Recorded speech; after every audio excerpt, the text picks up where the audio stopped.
Rain drifts across an old European skyline, soft at first, then heavier, as if the heavens themselves bow under the weight of something long buried. Shadows stretch over cathedral towers, and the stone streets below glisten like black glass. In this quiet, brooding darkness, a single question rises from history's deepest chambers and refuses to die. Why did a day once considered ordinary become a symbol of dread? The story reaches far beyond superstition. It leads to a brotherhood forged in faith, hardened by war, and feared by kings. A brotherhood whose fall would echo for centuries, twisting its way into Western folklore and shaping the very idea of misfortune. But their downfall did not come from the swords of enemies on distant battlefields. It came from a calculated strike at the heart of Europe itself, planned, timed, and delivered with precision against a force that seemed untouchable. Long before people hesitated at broken mirrors, black cats, or ominous calendar dates, there was another fear. A fear born of secrecy, wealth power, and unanswered questions. Legends whisper of hidden relics, forbidden rites, and chests of gold spirited away into the night. Others speak of betrayals carried out beneath cathedral arches, of crowned rulers threatening the divine order to preserve their own thrones. Yet behind the rumors lies a truth more compelling than myth. A truth that begins with a monastic army built on poverty, discipline, and unwavering loyalty. Men who vowed to defend pilgrims at any cost, and in doing so, became the most revered military order of their age. Their rise was meteoric, their influence unmatched, their fall catastrophic. What unfolded in the heart of medieval Europe would inspire centuries of speculation, conspiracy, and fear, giving birth to the superstition now etched into modern culture, Friday the 13th. This journey dives into the forgotten corridors of the past, castles abandoned to time, charred manuscripts, sealed papal decrees, and the final steps of men marching toward a fate they never imagined. It calls upon viewers not merely to watch, but to step inside an era where faith and ambition clashed in shadows, and where the greatest secrets were protected not by walls, but by silence. Before the tale begins, the storyteller extends a hand, inviting those who hunger for history's darker edges to join the path. To follow each clue, each betrayal, each ghost of the Templars as their legacy twists into legend. And if this story stirs curiosity or awakens a long-buried fascination, the viewer is encouraged to support the journey ahead by liking, sharing, and subscribing, so these forgotten histories may continue to be unearthed. Darkness gathered over the heart of medieval Paris, as though history itself prepared to carve a wound into the city's memory. Clouds drifted low above the rooftops, thick and swollen, pressing the sky downward until it felt nearly within reach. The narrow streets glistened beneath the unpredictable rain, and the soft bend of lantern light seeped across puddles in fading amber swirls. Paris rarely slept, but on this night an unusual stillness weighed on its people, a quiet unease that moved between alleyways and lingered beneath archways like a breath held too long. Within the stone walls of the city's administrative quarter, a different kind of storm brewed. Torches flickered along the cold interior corridors, their glow bending across carved pillars and iron-braced doors. Guards moved with tightened shoulders, not speaking, not questioning, devoted to the task placed upon them. The tension in the air felt almost ceremonial, an unspoken knowledge that the city stood on the edge of something irreversible. Deep within this fortified maze, a group of chained knights sat in silence. Their white mantles, once symbols recognized across continents, clung to them in muddy tatters. The red crosses, formerly bold emblems of courage and devotion, seemed to bleed into the damp fabric. Shackles weighed upon their wrists and ankles, iron biting into skin rubbed raw during hours of rough handling. Their faces held no panic, only a cold, steady resignation. They had been trained to endure hardship, to stand unshaken in the face of danger, but never had they imagined captivity like this, nor that their greatest enemy would appear not on distant battlefields, but under the vaulted ceilings of Paris. Above the holding chambers, inquisitors moved in preparation for what would follow. Parchment lay stretched across wooden tables, ink pots filled to record confessions yet to be spoken. None questioned the morality of what they prepared to do. Orders had come from the highest authority, armored in the legitimacy of crown and church. Whether the accusations were true mattered less than the urgency behind them. And so the machinery of destruction creaked into motion. The world would later remember the date Friday the 13th, not merely as a number tangled in superstition, but as a pivot point where the fate of one of the most formidable military orders in history shifted from power to ruin. For generations afterward, poets, chroniclers, and storytellers would circle this moment like moths around a flame, returning again and again to the mystery of how a brotherhood once feared, respected, and nearly invincible met its downfall in a single orchestrated sweep. Yet superstition never begins with myth alone. It begins with fear, and fear at its root often grows from injustice. As the night deepened, the city prepared for dawn, unaware that the sun would rise on a world forever changed. The heavy doors of the interrogation halls creaked open, each movement echoing faintly against the vaulted ceilings. The first accused Templars were dragged into chambers lit by a single cluster of torches, the flames trembling with each gust of air from the corridor. Behind them, footsteps marched in synchronized rhythm as guards positioned themselves in a semicircle, forming an unbroken chain of authority. The inquisitors stood at the front robes, brushing the ground, their faces set in calm determination. Their purpose was not to listen, nor to question. It was to extract, to record, to produce the needed narrative. The accusations, heresy, blasphemy, the worship of unholy symbols hung in the air with suffocating weight. No weapons clashed here yet. The violence was unmistakable in its intent. Outside, the storm broke fully. Rain beat against the stone walls in relentless sheets, swelling the gutters and darkening the skylines. Church bells, heavy with moisture, gave muted groans as the wind pulled at their ropes. The city awakened slowly, unaware that the Templars now sat chained not as holy warriors, but as enemies of the realm. Parisian merchants opened their stalls, tightening cloaks against the bitter wind. Travelers passing through the markets exchanged rumors, convinced that something unusual stirred within the walls of royal authority. But no passerby could imagine the scale of what had just begun. Few even knew the Templars remained in Paris, much less that their presence was about to be erased. Fate often works like a hidden hand, quiet, methodical, patient.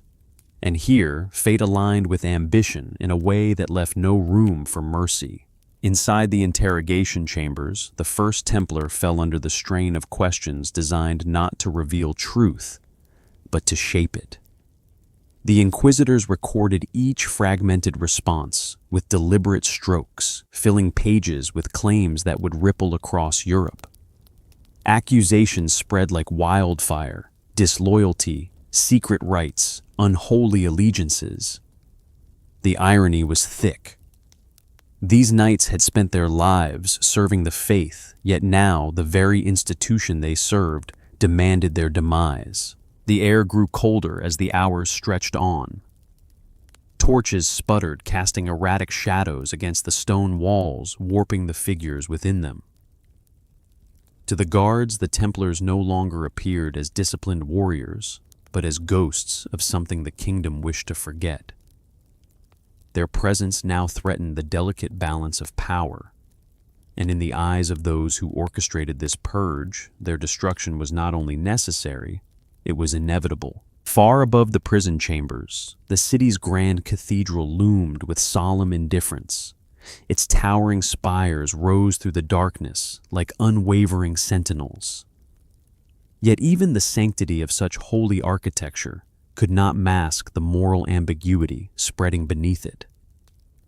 The silence of religious authorities in this moment would be remembered not with reverence, but with a quiet ache, a reminder that institutions like men often fracture under the weight of political pressure. Meanwhile, the rain softened, tapering into a steady drizzle that wrapped Paris in a mist-filled veil. The city's breath returned in slow, uncertain bursts. But deep below, where time seemed to move differently, the Templars endured their captivity with an eerie calm that unsettled their captors. They were men forged by hardship, shaped by vows, and unaccustomed to fear. Even in chains, they carried a dignity that no accusation could erase. And yet even dignity could not shield them from what was coming. Rumors would soon storm across Europe, reaching monasteries, royal courts, and distant fortresses. News of the mass arrests would travel with merchants, soldiers, and pilgrims, each retelling shifting the story's edges, adding shadows, stirring doubt. Some would believe the charges, instantly convinced that no king would dare condemn holy warriors without cause. Others would sense that something darker lurked behind the accusations, something tied not to faith, but to power. For the common people, it was simply a story of downfall. For the scholars and clergy, it was a puzzle. For the rulers of Europe, it was a warning. But for the remaining Templars scattered across continents, the news would strike like a blade through armor. Many would not yet know that on this fateful morning their brothers had already been seized, interrogated, and thrown into cells. By the time they learned of the purge, the machinery of destruction would be fully in motion, leaving them no path to appeal, negotiate, or defend their innocence. This was not the fate the Templars had prepared for. They had built their order on vows of devotion, trained for battles against forces that threatened Christendom, and lived in service to a faith they believed unshakable. Yet the blow that would ruin them did not come from across enemy lines. It came from the crown they had once protected, wrapped in the authority of a church they obeyed without question. History would one day call this a tragedy, others would call it treachery, and some centuries later would embrace it as the moment when superstition intertwined with historical injustice, forming the roots of what people now dread as an unlucky day. Friday the 13th would not always carry fear, but from this morning onward, the date would hold a lingering echo, a whisper of betrayal power, and a brotherhood condemned not by sword, but by decree. And though the Templars did not yet know it, their destruction would fuel legends far beyond their fall. The seeds of myth had been planted, waiting patiently to take root. Morning crept across Paris with a pale, washed-out light, the kind that seemed to soften the world while revealing its harshest truths. Clouds hung low, bruised and heavy, drifting above rooftops, clustered like centuries-old watchers carved into the cityscape. Merchants pulled open shutters that groaned on their hinges, the scent of wet timber rising as the street slowly filled with carts and footsteps. Life resumed, yet something uneasy pulsed beneath the surface, a faint tremor that only those paying close attention could sense. While the city awakened, the Templars remained cloaked in the suffocating twilight of their captivity. Their order, once the embodiment of unwavering stability, now sat chained under the weight of accusations too grave to comprehend. As daylight seeped into the corridors, it illuminated the narrow passageways where armed guards shifted their stance and exchanged glances tinged with uncertainty. Even the most disciplined soldiers could not ignore the unsettling nature of their orders. Arresting men celebrated for their devotion and battle prowess felt like stepping onto ground that might give way beneath them.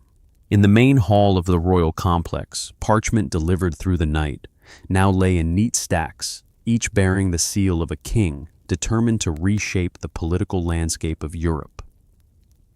Those overseeing the operation read through the documents, repeatedly rehearsing the narrative they would present to the world: charges of forbidden practices, unholy worship, and betrayal disguised as piety. The accusations were crafted meticulously, each designed to stain the Templar name so thoroughly that even innocence could not wash it away. On the city streets, whispers grew bolder. Artisans setting out their wares exchanged rumors in low tones. Travelers passing through halted near taverns to hear the latest news, leaning close to catch every detail. Some scoffed, unable to believe that the revered warrior monks could harbor such darkness. Others, eager for spectacle, embraced the claims without question. Human curiosity thrived on scandal, and the downfall of a holy order proved irresistible. Yet the truth was murkier than any rumor. Behind every accusation stood motivations hidden in the chambers of power. Motivations tied not to faith, but to wealth and control. Within the holding cells, the Templars braced themselves for what the day might bring. Their training had conditioned them to face death with courage, to endure fear with discipline. But this was different. They were no longer warriors preparing for a righteous battle. They were prisoners stripped of weapons, authority, and purpose. Still, their resolve did not crumble. Many bowed their heads in silent contemplation, reaching for strength in the teachings that had carried them across deserts, fortresses, and countless battlegrounds. Their stillness contrasted sharply with the frenzy building outside. Officials moved briskly through the corridors, carrying written orders and sealing new decrees. Royal clerks dipped quills into ink, while scribes prepared proclamations that would soon circulate across the kingdom, spreading the king's message with relentless precision. The machinery of governance turned with a power that even the Templars, seasoned in the art of war, had underestimated. Meanwhile, at the edges of Paris, news of the arrests reached religious communities who struggled to interpret what had taken place. Monks reading morning prayers paused as rumors filtered into sanctuaries. Priors leaned into quiet conversations with travelers from the city, their faces etched with concern. The Templars had been the protectors of pilgrims, the guardians of distant roads. Many clergy owed their safe travels to these knights. Now, the very order that had shielded so many faced charges that threatened to erase centuries of service. But the church remained silent, at least outwardly. The delicate balance of politics weighed heavily on those in ecclesiastical power. Aligning with the Templars risked angering the crown. Opposing the crown risked destabilizing the realm. And in that fragile tension, silence became its own form of complicity. As midday approached, the skies loosened into a thin drizzle, blurring the edges of the city. The rain softened the outlines of cathedrals and towers, making Paris appear almost spectral, as if suspended between reality and myth. In the central square, small groups gathered beneath overhanging eaves, straining to catch official announcements.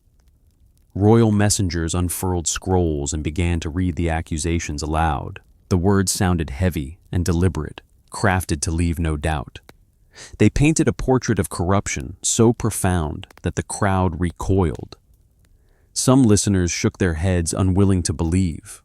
Others murmured in discomfort, unsure what to make of claims that challenged everything they thought they understood.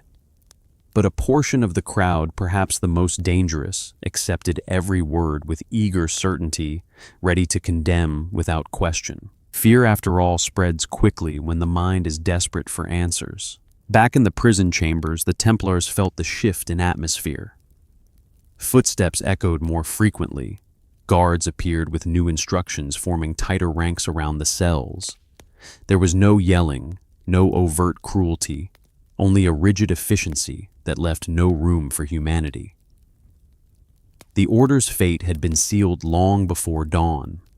Now the execution of that fate unfolded with ruthless precision. The first formal hearings began soon after midday.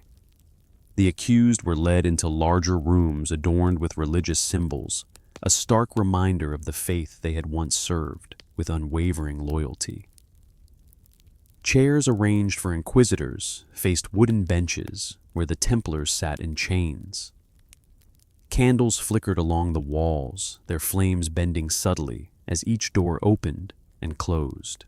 The proceedings did not resemble anything close to a fair judgment. Questions were phrased in ways that presumed guilt, each one designed to corner the accused. The inquisitors leaned forward, their expressions unreadable, as if carved from the same stone that lined the city's ancient cathedrals. Their goal was not enlightenment, but confirmation. They needed the accused to utter words that supported the written accusations already circulating outside, and so the psychological pressure intensified. The Templars, trained for the harsh realities of battle, found themselves navigating a different kind of warfare. One fought not with swords, but with silence and stamina. Their resilience frustrated the inquisitors, who expected fear to break them quickly. Yet these knights had experienced the brutality of desert campaigns, the starvation of sieges, the relentless assaults of seasoned enemy forces. They understood suffering in ways their captors could not. Still holding firm in the face of accusations carried its own cost. Each refusal to confirm the charges added strain to the tense atmosphere of the chambers. The inquisitors exchanged uneasy glances, knowing their superiors demanded swift results. The king had orchestrated the arrests with the expectation that guilt would be easily extracted. Failure was not an option. Beyond the city's walls, the landscape stretched outward, dotted with monasteries, farmland, and distant roads that once carried pilgrims under Templar protection. Now those roads seemed abandoned, as if the world itself paused in uncertainty. News raced across the kingdom, carried by riders whose horses churned through mud and rain. Each messenger brought a story more embellished than the last, feeding the public's hunger for tales that blurred the line between truth and rumor. Some communities reacted with disbelief, insisting the accusations were impossible. Others, fueled by envy or fear, welcomed the downfall of a group long seen as untouchable. And somewhere in between lived those who simply waited people, who sensed that history was shifting, but could not yet discern where the tremors would lead. Inside Paris, the king's advisors gathered behind closed doors to discuss the next steps. They reviewed notes from the hearings, comparing testimonies for inconsistencies that might be spun into confirmation. They analyzed public reactions, adjusting their strategy to maintain control. The political stakes were enormous. Undermining the Templars meant undermining their vast wealth and influence, reshaping the balance of power across Europe. Evening approached quietly, the rain tapering into a gentle mist. Lanterns flickered along bridges and avenues, casting long reflections across the river's surface. The city's heartbeat slowed as shopkeepers closed stalls and families retreated indoors. Yet in the chambers where the Templars remained imprisoned, time held no meaning. Their world existed within stone walls, illuminated only by the occasional torch and the faint glow leaking through narrow windows. As darkness fell again, a somber weight settled over Paris. The Templars were no longer merely accused, they were condemned by perception, trapped in a narrative they had no power to counter. In the official records, their fate already appeared sealed. Only the coming days would determine the depth of the shadow cast over their legacy. But in that shadow, something else began to stir. A sense that this single day, marked by arrests, carried out with surgical precision, would linger in memory far beyond the political schemes of the moment.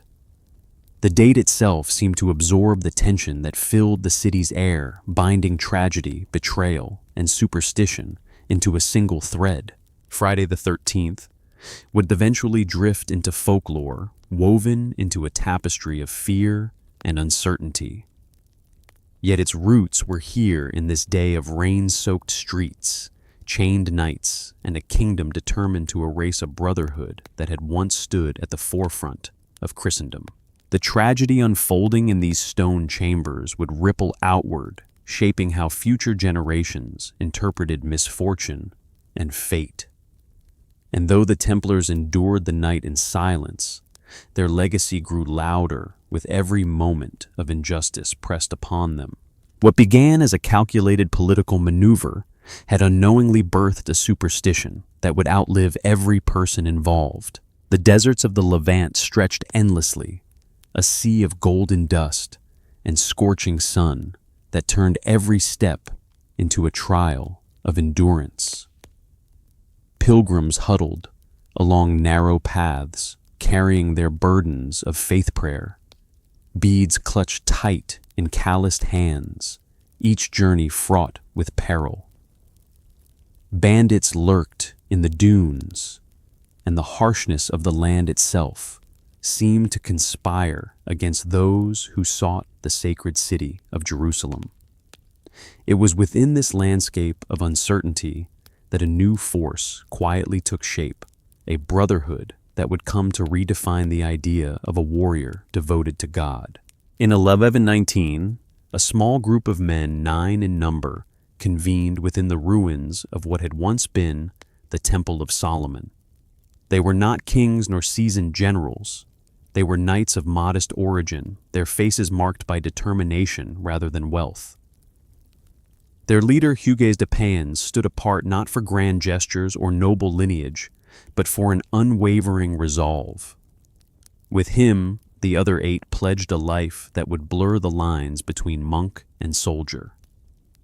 Their mission was singular, to defend pilgrims journeying across the dangerous roads of the Holy Land. Yet from this modest oath, a legend began to form, one that would stretch across centuries and continents.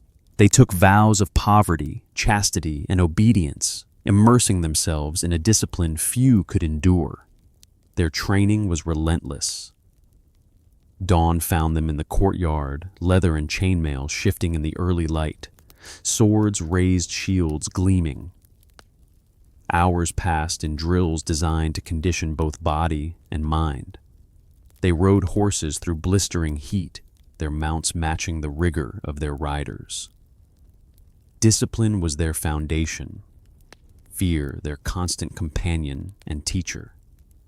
They sought not personal glory, but the unbreakable strength of purpose.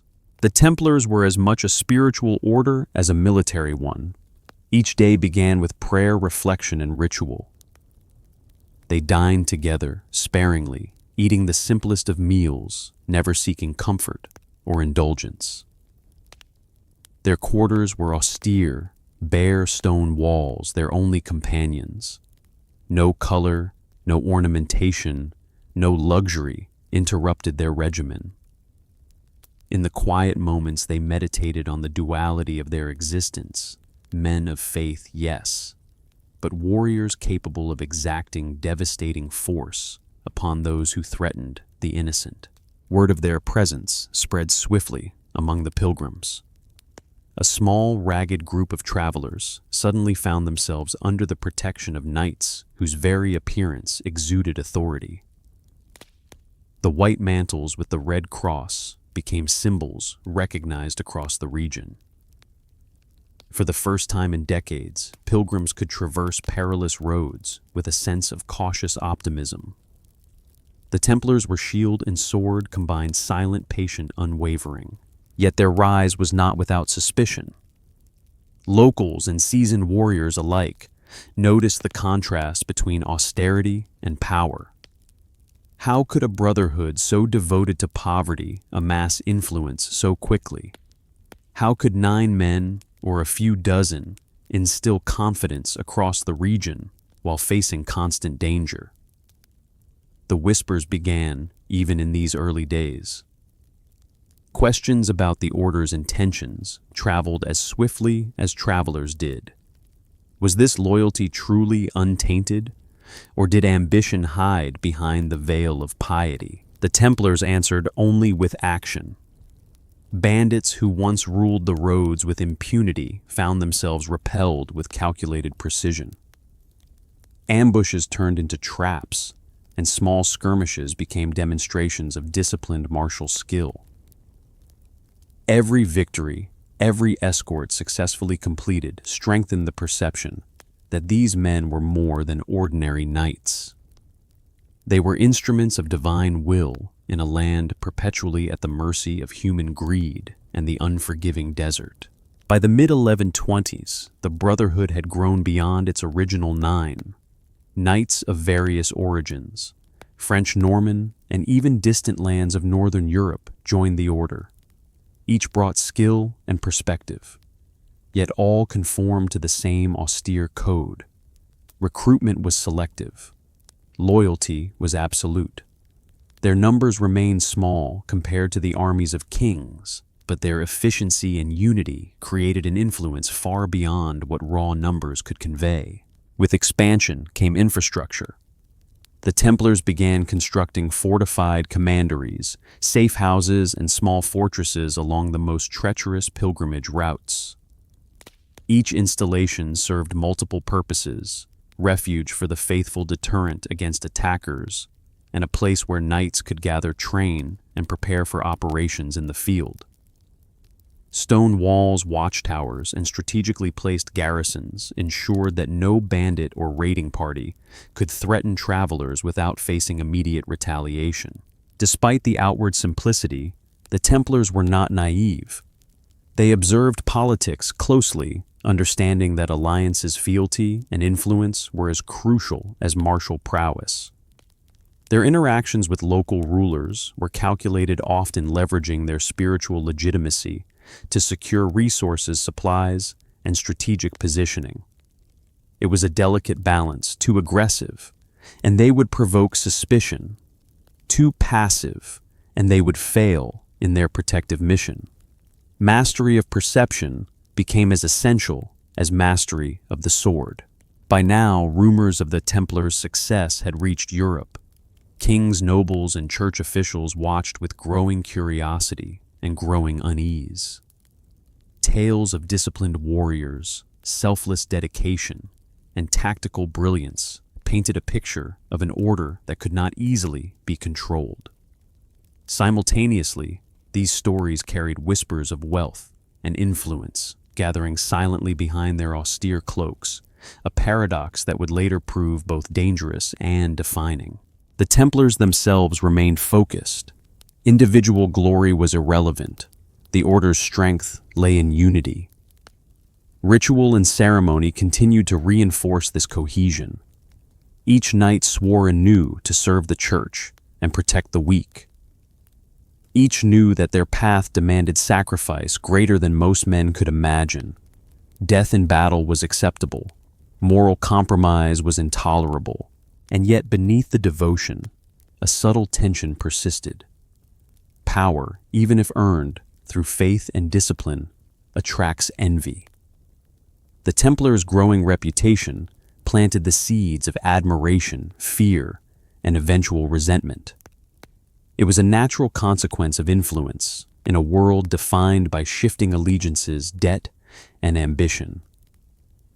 Few realized, however, that the order's internal strength would soon collide with external forces of unparalleled magnitude, forces that would test their vows, their courage, and the very survival of their brotherhood.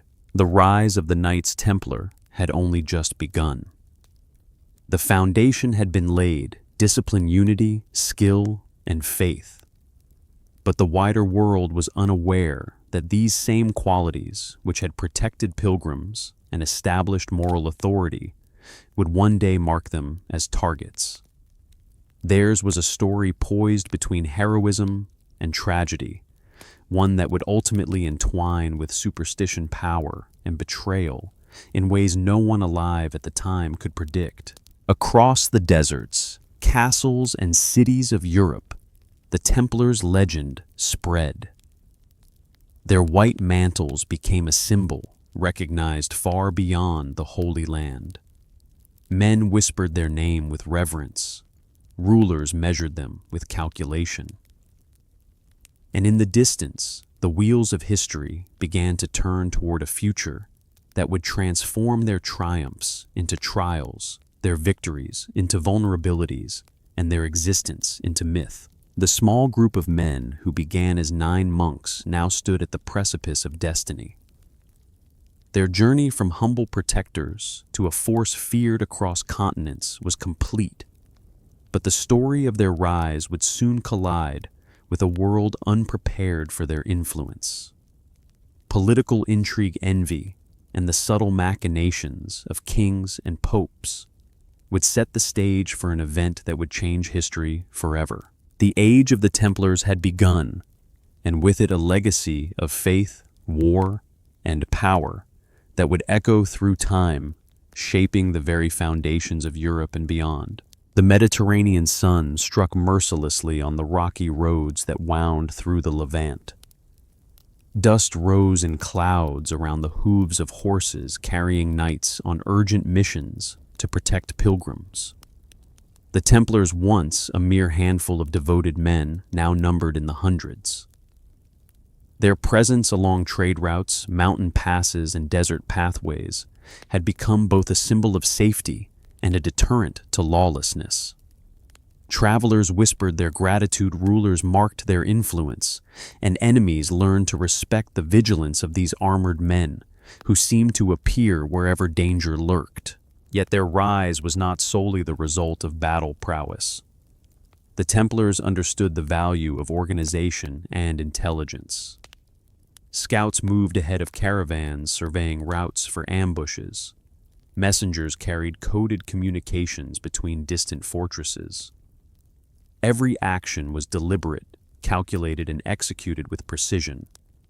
The knights' devotion to both strategy and faith created a dual armor, one forged from steel, the other from discipline. Pilgrims could sleep without fear, knowing that somewhere beyond the horizon, vigilant eyes watched over them. Within their fortified commanderies, the knights lived under an austere but efficient system. Meals were modest, possessions minimal. Yet these quarters served as more than just living spaces. They were training grounds, strategic planning centers, and sanctuaries of reflection. Every corner of stone and wood reminded the knights of their vows, reinforcing both their unity and their purpose. A Templar was never alone. The brotherhood formed an invisible chain of accountability, each link strengthened by devotion to the order and the mission they served. Their growing reputation spread not only through whispers among pilgrims, but also through formal recognition by the Church. The Pope acknowledged their unique role, granting privileges and exemptions that set them apart from ordinary monastic orders. In return, the Templars demonstrated unwavering loyalty to the papacy, their actions intertwined with the broader objectives of Christendom. It was a relationship built on mutual benefit, yet one that would later sow seeds of tension as power and wealth increasingly defined the order's influence. Europeans watched with fascination. Kings saw a disciplined, well-trained military force capable of defending territories and extending influence abroad. Nobles recognized potential allies in distant campaigns, yet also saw competitors in the wealth and authority the order accumulated. The Templars were paradoxically both servants and sovereigns, wielding power quietly yet unmistakably. Their success was measured not in size of armies, but in the reach of their protection and the precision of their operations. Every conquest, every defended caravan, added layers to the order's legend. They became more than warriors. They became icons, symbols of unwavering faith married to martial discipline. Their presence inspired awe, reverence, and envy in equal measure. The knights carried the weight of expectation with disciplined humility, yet each new victory subtly shifted the balance of perception. Wealth began to flow into the order through donations, endowments, and captured spoils. Their fortresses became hubs of commerce and governance, small but influential microcosms of authority. Yet with growth came complexity. The Templars were no longer 9 men in simple habits. They were a sprawling network with hierarchies, rules, and responsibilities. Commanders oversaw districts, knights managed local garrisons, and emissaries traveled between Europe and the Holy Land. A web of logistics and governance spread across continents, requiring meticulous record-keeping and careful diplomacy. The order had evolved from guardians of pilgrims into a proto-institution capable of projecting both military might and economic power far beyond its humble beginnings. Despite their ascension, the Templars remained vigilant. Every fortress, every patrol, every escort mission was undertaken with the understanding that their enemies were many, patient and resourceful. Bandits rival knights and hostile states sought to challenge them at every opportunity. And yet the knights endured. Their discipline, honed over years of prayer training and hardship, allowed them to act decisively in moments of danger. Their reputation for courage spread through the Levant and into Europe, creating a mystique that seemed almost supernatural. The combination of skill, organization, and unwavering faith made the Templars both admired and feared. Pilgrims relied on them, rulers courted them, enemies dreaded them. But as with all power, visibility brought scrutiny. The more the Templars succeeded, the more they attracted the attention of those whose ambitions clashed with their existence. It was a delicate equilibrium, too much influence, and the order risked provoking envy and hostility. Too little, and their mission could fail entirely. The order's internal culture reinforced this balance. Knights lived under strict discipline, their daily lives regimented to eliminate personal desire in favor of communal purpose. Hierarchies were clear, commands were followed without question. Personal ambition was subordinated to the order's goals. The combination of strict hierarchy and shared devotion created a unity rare among medieval organizations, a cohesion that allowed the Templars to operate with remarkable efficiency across distant lands. By the mid-12th century, the Templars had established an enduring presence along every major pilgrimage route to Jerusalem. Their fortified commanderies stood as symbols of order amid chaos. Travelers could move with relative security, knowing that a Templar patrol would respond to threats swiftly. It was a revolutionary system, blending martial skill, logistics, and moral authority into a single cohesive structure. Few could match it, and fewer still could challenge it successfully. Yet beneath this disciplined exterior, subtle tensions simmered. The Templars' increasing influence did not go unnoticed by secular and ecclesiastical authorities. Kings and princes weighed their options carefully, recognizing that the order's loyalty was to the church first and only indirectly to the crown. Envy and fear began to stir in the courts of Europe, a foreshadowing of the political storms that would eventually converge upon the knights' carefully maintained order. The Templars themselves remained focused on their original mission, protecting pilgrims and defending the holy sites. They were cautious of politics, careful to navigate alliances, yet committed to the ideals that had defined their founding. Their reputation grew not merely as warriors, but as guardians of faith, men willing to face death without hesitation, if it served the protection of others. Despite the looming challenges, the order thrived. Their influence spread, and with it their legend. Stories of their courage, discipline, and unwavering faith traveled across Europe, reaching both noble courts and common villages. The image of the white-clad knight red cross blazing against sun and stone became a symbol of hope and fear, devotion and power. They were more than an army. They were a living testament to the possibility of unyielding commitment in a world dominated by chaos and ambition. And yet the rise of the Templars, as meteoric as it was, planted the seeds of the trials yet to come. Power and wealth, even when earned through devotion, inevitably attract envy, suspicion, and danger. The very qualities that made the knights indispensable would in time make them targets. Political intrigue, financial envy, and the subtle manipulations of kings and popes would collide with their rise, shaping the order's destiny in ways few could foresee. But in this moment, the Templars remained unbroken. They were warriors of faith, guardians of pilgrims, and icons of an age that revered both devotion and valor. Their discipline, unity, and skill had transformed a small brotherhood into a force capable of shaping history. Across the deserts and roads of the Levant, their white mantles moved with purpose, a living symbol of courage and unwavering loyalty.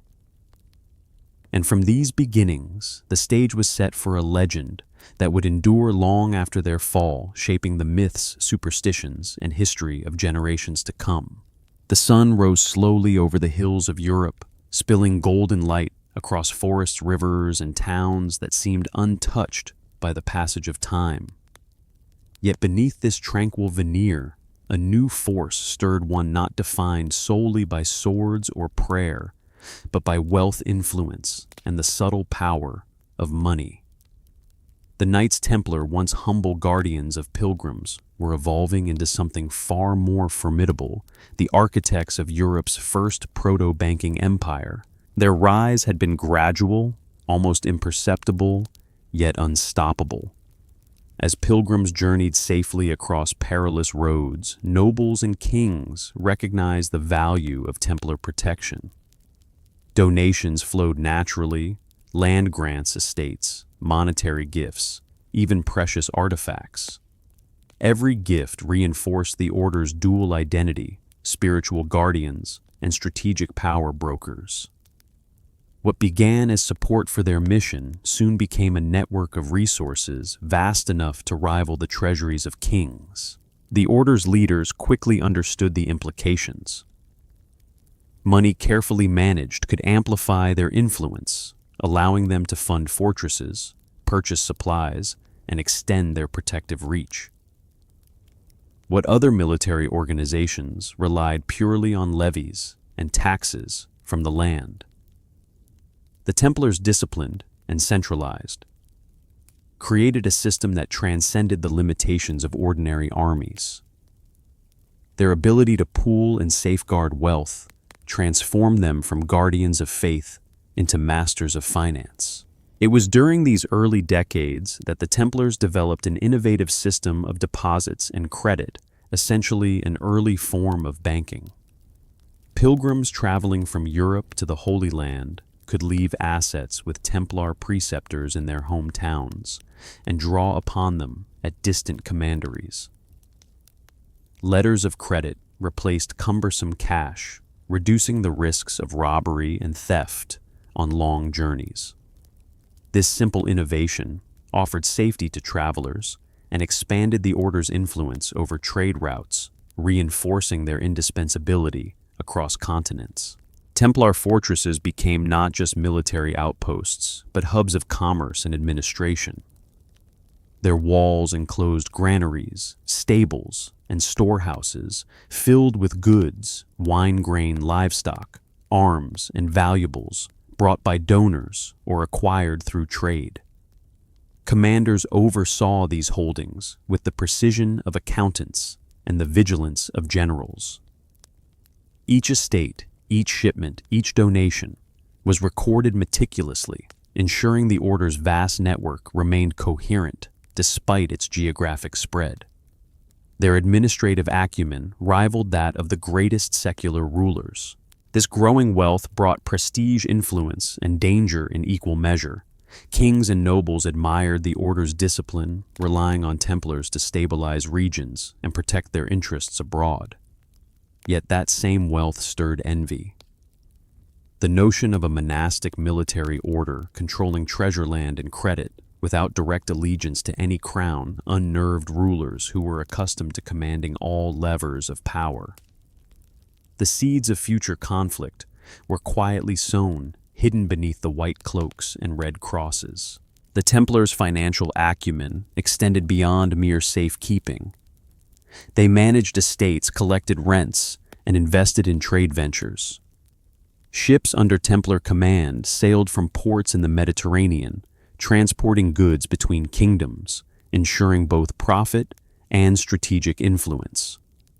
They became creditors, lending to kings when war demanded vast sums, and receiving in return protection and political leverage. In a world where wealth dictated survival, the Templars had secured a position few could challenge. Despite their accumulation of wealth, the order maintained the appearance of austerity. Knights took vows of poverty, appearing to live as ascetics. Yet the reality was nuanced wealth served the collective, enabling expansion, protection, and strategic projects. Individual knights did not flaunt riches. The order channeled its resources toward maintaining fortresses, supporting campaigns, and sustaining a network capable of rapid, coordinated response across Europe and the Holy Land. Discipline and organization masked financial power with a cloak of humility. Templar fortresses became miniature cities, self-sufficient and fortified. Stone walls enclosed barracks, chapels, granaries, stables, armories, and storehouses. Courtyards buzzed with activity as knights trained craftsmen worked and officials recorded inventories. These centers served multiple functions: military preparation, financial management, and spiritual reflection. Each fortress was a microcosm of the order's ideology, discipline, devotion, and order, intertwined with strategy and wealth management. Their influence reached far beyond military campaigns. Merchants, local lords, and travelers increasingly relied on Templar networks. Estates in France, England, and Iberia funneled resources to the Holy Land, ensuring that commanderies were supplied and fortified. Strategic partnerships emerged with cities, monasteries, and trading hubs. The Templars were no longer just knights. They were integral components of Europe's economic and logistical framework. Yet with power came scrutiny. The more the Templars controlled, the more questions arose. Observers marveled at their efficiency, but whispers of jealousy circulated in royal courts. How could a monastic order wield such influence without allegiance to any king? How could a network of fortresses, estates, and ships operate beyond the immediate reach of temporal authority? These questions, unspoken yet persistent, foreshadowed the political conflicts that would later threaten the order's very existence. The Templars' wealth also became a magnet for intrigue and rumor. Stories of hidden treasures, secret vaults, and miraculous riches began circulating in Europe. While many were exaggerated, a kernel of truth persisted. The order managed vast stores of gold, silver, and valuable artifacts. Their network, extending from the coasts of Portugal to the deserts of the Levant, allowed them to accumulate wealth far exceeding that of many kings. In an era where money equaled power, the Templars had positioned themselves as a force that could not be ignored. The integration of finance and faith created a unique dynamic. Knights were bound by spiritual vows, yet they controlled economic power, rivaling secular rulers. Pilgrims entrusted their lives and assets to the order, and monarchs in turn depended on Templars for both protection and credit. It was a delicate balance, one that required constant vigilance and impeccable discipline. Missteps could lead to ruin, but the Templars had proven adept at maintaining cohesion strategy and authority across generations. By the late 12th century, the Templars had achieved a position unparalleled among military orders. Their combination of martial prowess, spiritual dedication, and financial expertise created a legacy that would shape Europe's political and economic landscape. They had transformed from humble knights protecting pilgrims into a network capable of projecting influence across continents. Their white mantles, once symbols of devotion and courage, now represented power, wealth, and the disciplined mastery of both sword and coin. But even as their empire grew, danger shadowed their success. Kings indebted to the order, nobles envious of their wealth, and rival powers cautious of their independence, all watched and waited. The very qualities that ensured the Templars' rise, their discipline, loyalty, and administrative genius, would also mark them as targets in the turbulent political landscape of medieval Europe. Ambition, envy, and intrigue quietly aligned against them, foreshadowing the dramatic and tragic events that would unfold centuries later. The transformation was complete. The Knights Templar had evolved from a protective brotherhood into an institution wielding unmatched financial power. Yet their story was far from over. While swords and shields had secured their initial victories, it would be the very wealth and influence they had amassed that would draw both admiration and danger in equal measure. In a world governed as much by gold as by valor, the Templars had become indispensable, irresistible, and ultimately vulnerable. The sun dipped behind the distant hills, casting long shadows across the sprawling estates and fortified commanderies that the Templars now controlled. The white mantles of their knights, once a symbol of faith and protection, gleamed faintly in the evening light, reflecting both devotion and the power they had accumulated. With every estate purchased, every donation accepted, and every trade venture completed, the Order's presence expanded like an intricate web stretching from the coasts of Western Europe to the heart of the Levant. They were no longer just defenders of pilgrims. They were arbiters of wealth, protectors of commerce, and players in a political game that few could fully comprehend. The Templars' financial empire functioned with astonishing efficiency. Commanders oversaw accounts with meticulous care, recording every coin, grain, or artifact that passed through their hands. Ledgers detailed estates, rents, donations, and investments, often with precision that rivaled even the most careful royal treasurers. Fortresses were stocked not only for defense, but also as repositories for wealth strategically placed along trade routes to allow safe passage and distribution. Their network of fortifications and estates became arteries of commerce, connecting distant lands and ensuring the Order's influence remained unchallenged. Merchants began to rely on the Templars as much as pilgrims did.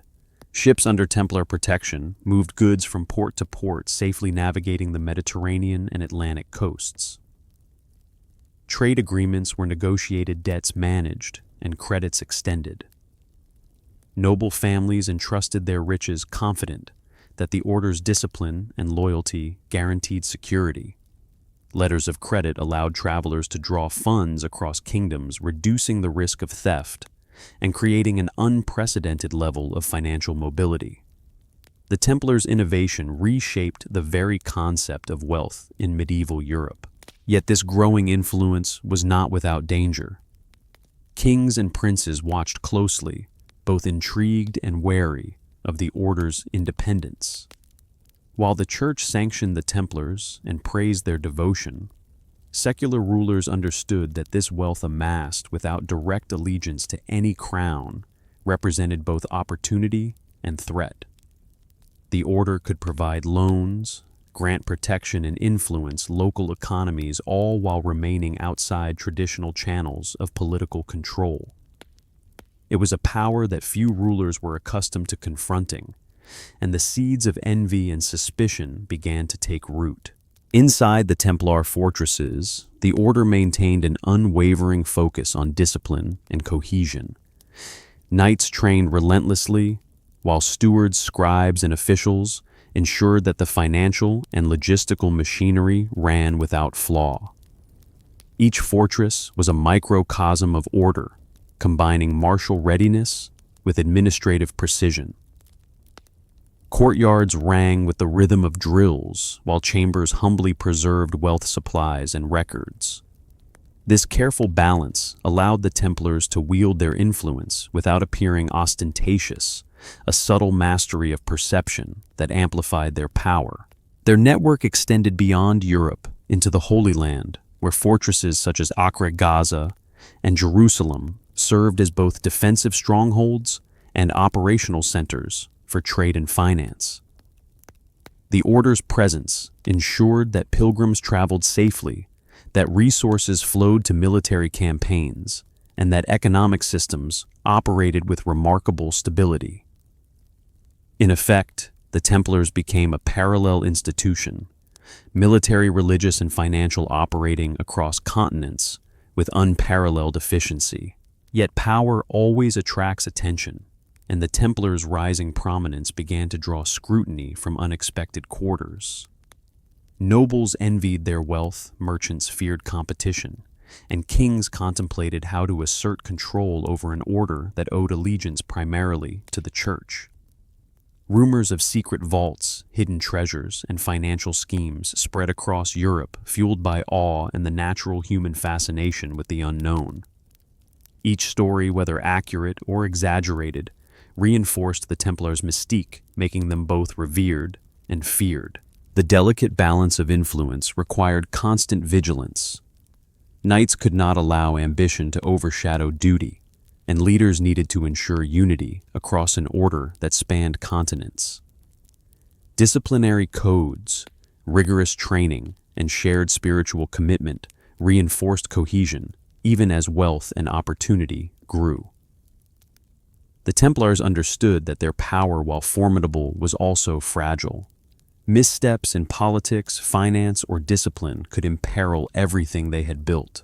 By the late 13th century, the Templars had achieved a level of influence unparalleled among any contemporary military or religious order. Their network of estates, fortresses, and trade routes provided not only protection, but also the ability to mobilize resources quickly across vast distances. In times of war or crisis, this system allowed the order to act with speed and precision unmatched by traditional armies. In peace, it fostered stability, encouraged commerce, and reinforced the Templars' reputation as indispensable agents of both faith and power. Despite these successes, tension simmered beneath the surface. Kings who owed large sums to the Templars found themselves in positions of vulnerability, while the Order's autonomy challenged traditional hierarchies. The very financial innovations that had safeguarded pilgrims now gave the Templars leverage few rulers could resist. Each loan, each credit extended subtly shifted the balance of power, embedding the Order deeper into Europe's political and economic framework. And with every increase in influence, the potential for conflict grew. The Templars' disciplined management of wealth also made them targets of envy and fear. Rival orders, ambitious nobles and kings burdened by debt, began to see the Order not only as a military ally, but also as a competitor and threat. While the Knights maintained the appearance of monastic humility, the concentration of resources they controlled became a subject of concern. Wealth, after all, carries power, and power, when unchecked, can unsettle even the most established rulers. Yet the Order continued to thrive, grounded in its founding principles. Knights upheld their vows of poverty, chastity, and obedience, even as their collective wealth enabled projects and operations of unprecedented scale. This tension between individual humility and collective power defined the Templars' unique position in medieval Europe. Their white mantles concealed a network of influence that rivaled the treasuries of kings, and their disciplined structure ensured that wealth served purpose rather than indulgence. By the turn of the 14th century, the Templars' empire extended across Europe, from the coasts of France and England to the Holy Land, forming a vast web of influence and authority.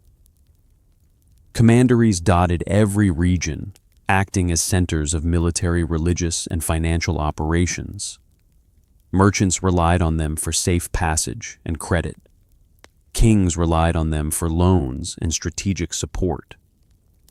Pilgrims relied on them for protection. And yet, for all their power, the Templars remained bound by the discipline and devotion that had defined their order from its earliest days. The paradox of their success lay in its visibility. The very networks, fortresses, and influence that ensured the order's survival also marked it as a target. Ambition, envy, and political calculation converged against them, unseen but inevitable. The Templars, masters of discipline and guardianship, were about to encounter forces that would test their resilience in ways no battlefield had ever demanded. Wealth, influence, and reputation, once the pillars of their power, would also become the instruments of their undoing. And yet, at this moment, the order moved forward with confidence. Knights' trained estates expanded and trade flourished. Pilgrims traveled safely, and the Templars' white mantles remained a symbol of protection, faith, and power. Their financial empire was now firmly established, an invisible hand guiding commerce, security, and strategy across continents. The stage was set for confrontation, intrigue, and the dramatic events that would soon intertwine their empire with the ambitions of kings, the debts of monarchs, and the machinations of Europe's most powerful leaders. The story of the Templars had evolved far beyond humble guardianship. They had become architects of wealth, defenders of faith, and masters of strategy, a combination unmatched in medieval history. And yet, as they amassed power, they unwittingly stepped onto a path that would lead from admiration to envy, from influence to suspicion, and from security to the perilous shadow of betrayal. History had begun to turn its gaze toward them, and the consequences would echo across generations, shaping legends, myths, and fears that survive even to this day. The desert sun burned fiercely over the arid expanse of the Levant, painting the sands with shades of gold and crimson, as if the earth itself were aflame. Dust swirled around the hooves of horses, the banners of the Templars snapping sharply in the wind. Knights clad in white mantles, adorned with the unmistakable red cross, moved in disciplined formation, their swords and lances glinting with deadly purpose. Here on the open plains and fortified cities of the Holy Land, the Templars would carve their reputation into the annals of history, fearless, relentless, and unyielding. The Battle of Hattin, fought in 1187, stood as a turning point, both for the Crusaders and for the Templars themselves. The Knights of the Temple, mounted and resolute, formed the backbone of King Guy of Lusignan's army, tasked with holding the sacred lands against the encroaching forces of Saladin. The heat was oppressive, the terrain merciless, yet the Templars pressed on their disciplined formations, holding fast even as the battle raged around them. Shields clanged, swords met steel, and the cries of men and horses filled the air, a symphony of chaos conducted by the Order's unwavering code. Hattin was a crucible testing every knight's mettle. The Templars fought not for glory but for duty, their courage a living testament to the vows they had taken in the quiet ruins of the Temple of Solomon decades earlier. Yet even as they held the line, circumstances conspired against them. Water sources were scarce, morale faltered under the relentless heat, and Saladin's forces encircled the Crusader army with tactical brilliance. Despite the odds, the Templars remained steadfast, embodying the paradox of strength and vulnerability that would define their history. Though ultimately defeated at Hatton, the Templars' valor left an indelible impression. Their discipline in retreat, their attempts to shield fleeing civilians, and their unbroken ranks amid overwhelming odds reinforced their reputation as warriors beyond ordinary measure. Survivors carried stories of knights who stood against impossible forces, maintaining cohesion even in the face of despair. These tales, recounted in hushed tones across Europe, transformed the Templars into living legends, their courage admired and feared in equal measure. Jerusalem, the jewel of the Holy Land, became the next stage of their martial theater. The Templars, stationed strategically within the city's fortifications, served as both guardians and elite shock troops. Each patrol escort, each engagement with hostile forces reflected their dual purpose: protect the innocent and enforce the order of the Crusader states. Streets, gates, and walls became more than stone. They became symbols of faith, defended by men whose devotion was absolute. Every clash with enemy forces reinforced the narrative of an order that was more than mere soldiers. They were instruments of divine will, disciplined to perfection. The Siege of Acre in 1191 further solidified their battlefield legend. Months of relentless combat, disease, and deprivation tested the limits of endurance for all involved. The Templars, however, thrived in adversity. Their training, forged in the quiet discipline of commanderies and honed in countless skirmishes along pilgrimage routes, allowed them to execute strategies with precision unmatched by other forces. They stormed fortifications, held key positions, and coordinated with allied knights and mercenaries in a choreography of martial skill that bordered on art. Every successful maneuver enhanced their aura, blending the terror of the battlefield with the mystique of religious purpose. Cinematic imagery of this era is vivid: Templars advancing across sun-scorched plains, their red crosses blazing against the white of their mantles. Shields raised to deflect arrows, lances thrust with precision, banners snapping as horses thundered in perfect unison. The discipline of the order contrasted sharply with the chaos of war, a visual testament to the strength derived from unity, training, and faith. Pilgrims and allies alike marveled at their presence, while enemies grew wary of confronting knights whose courage seemed inexhaustible and whose coordination defied human expectation. Yet the Templars' military might was paired with an understanding of strategy that extended beyond immediate combat. They maintained supply lines, secured trade routes, and ensured that fortresses remained stocked and garrisoned. Communication between distant outposts was swift, often coordinated through coded messengers, allowing for rapid response to emerging threats. The battlefield was not merely a place of conflict. It was a stage upon which the Templars demonstrated mastery of both war and logistics, a duality that few contemporaries could match. Despite victories and displays of valor, the Templars were not invincible. Each engagement carried the risk of attrition, and the human cost was staggering. Knights fell alongside squires and auxiliaries. Fortresses were tested to their limits. Campaigns stretched across years, draining both resources and morale.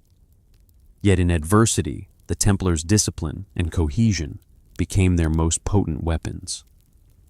Retreat was conducted with ordered defense, with precision, and every action reflected the principle that the Brotherhood's unity was paramount above individual survival. The psychological impact of the Templars' presence was as significant as their martial achievements. Enemy forces learned to anticipate the red-crossed mantles, to respect the calculated movements and unwavering formation of these elite knights. pilgrims found reassurance not just in safety, but in witnessing men who embodied the ideals of faith, courage, and sacrifice. Even in moments of despair, the Templars' unwavering posture reinforced the narrative of divine favor, a perception that both emboldened allies and unnerved adversaries. Yet amid triumphs and tactical brilliance, the Templars faced a sobering truth. Victories on the battlefield did not secure lasting dominion.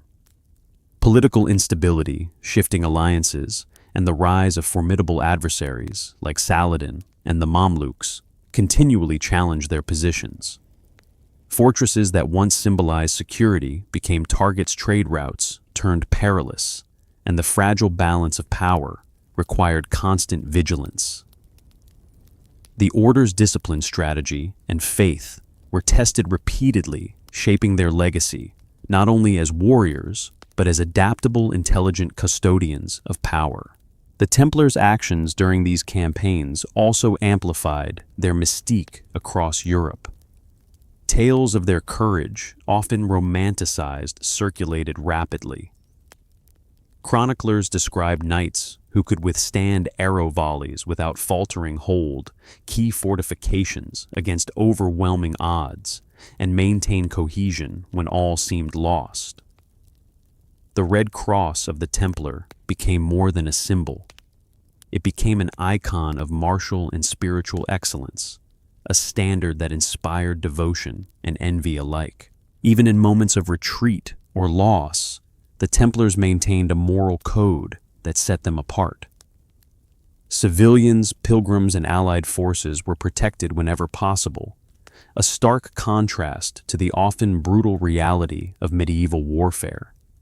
Discipline extended beyond the battlefield into conduct, ensuring that the Order's reputation remained intact even amid chaos. It was this combination of strategy, valor, and ethical restraint that cemented the Templars' image as warriors with a higher purpose, a narrative that resonated far beyond the immediate theaters of conflict. The Templars' glory on the battlefield was thus inseparable from their ethos, a fusion of religious devotion, martial discipline, and strategic intelligence. Every battle, siege, and skirmish contributed to a growing legend that would echo through history, framing the Order not merely as soldiers, but as agents of divine purpose. Their white mantles, streaked with the dust of deserts and the blood of enemies, became enduring symbols of an age when faith and force were intertwined in the crucible of war. As the sun set over Acre, Jerusalem, and the plains of Hattin, the Templars' silhouettes remained etched against the horizon, discipline embodied in motion, courage solidified in formation, and faith made manifest in steel and stone. Their victories, their sacrifices, and their unyielding presence on the battlefield transformed them into icons whose influence would persist long after the sands of time eroded the fortresses they had so meticulously built. The Templars had proven themselves masters of war, guardians of faith, and architects of legend. The heat of the Levant sun softened as twilight fell, but the memory of battles past hung heavy in the air. The Templars, once the indomitable shield of Christendom, now faced a harsher reality. Victories were no longer guaranteed, and the sands of the Holy Land, soaked with the blood of countless campaigns, reminded them of the relentless tide of history. Their white mantles, streaked with dust and sweat, carried both the prestige of triumph and the weight of impending challenge. Following the catastrophic defeat at Hattin, the Crusader states teetered on the brink of collapse. Jerusalem had fallen, and the Templars' strategic strongholds were increasingly isolated. The Order, though, disciplined and resolute, could not reverse the tide alone. Each fortress was now a lone sentinel against growing forces determined to reclaim what had been lost to Christian hands. Desert winds carried whispers of Saladin's approach, and every patrol revealed the shrinking gap between the knights and their encroaching adversaries. In Acre, the Templars assumed a dual role, warriors and guardians of hope. The city became a bastion, both physical and symbolic, representing the last vestiges of Crusader power. Knights drilled relentlessly in courtyards, their armor glinting in the fading sun. Archers lined battlements while squires prepared supplies and tended to wounded comrades. Discipline was absolute, yet the morale of the defenders was tested daily. Disease scarcity and relentless assault created an environment where courage was measured not by victory alone, but by the ability to endure the unendurable. The Siege of Acre, lasting from 1291, marked the beginning of the end for Templar dominance in the Holy Land.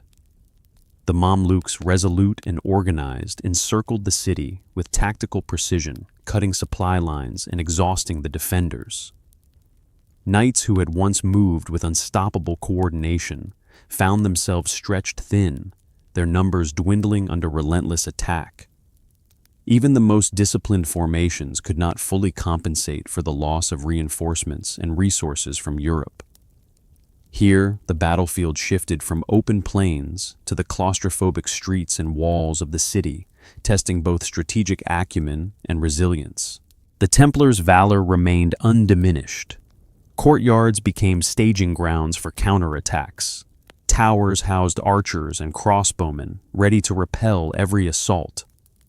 Commanders coordinated defense with near military perfection, exploiting every vantage point, using every supply cache to maximum effect. Knights charged through breaches to plug gaps, risking life and limb to maintain cohesion. Yet the relentless siege emphasized a truth: the Order had long resisted discipline and courage alone could not overcome overwhelming numbers, dwindling resources, and the inexorable logic of conquest. Stories of individual heroism during these battles circulated far beyond the Levant. Chroniclers in Europe recounted the deeds of knights who held walls, single-handedly rallied fleeing comrades, or engaged in desperate sallies to buy time for civilians. These accounts, embellished and amplified over time, reinforced the Templars' aura as warriors of both skill and sacred purpose. Their discipline, once a weapon of offense, now became a tool of endurance, prolonging hope amid encroaching despair. The fall of Acre in 1291 signaled a dramatic shift. The Crusader presence in the Holy Land was effectively extinguished, and the Templars lost the primary theater where their martial reputation had been forged. Without fortresses to hold pilgrims to protect or key cities to defend, the Order faced an existential dilemma. Their mission, once clear and divinely sanctioned, became diffuse. Knights returned to Europe, carrying the scars of battle and the burden of uncertainty. The white mantle symbols of divine mission now bore witness to loss and the fragility of even the most disciplined power.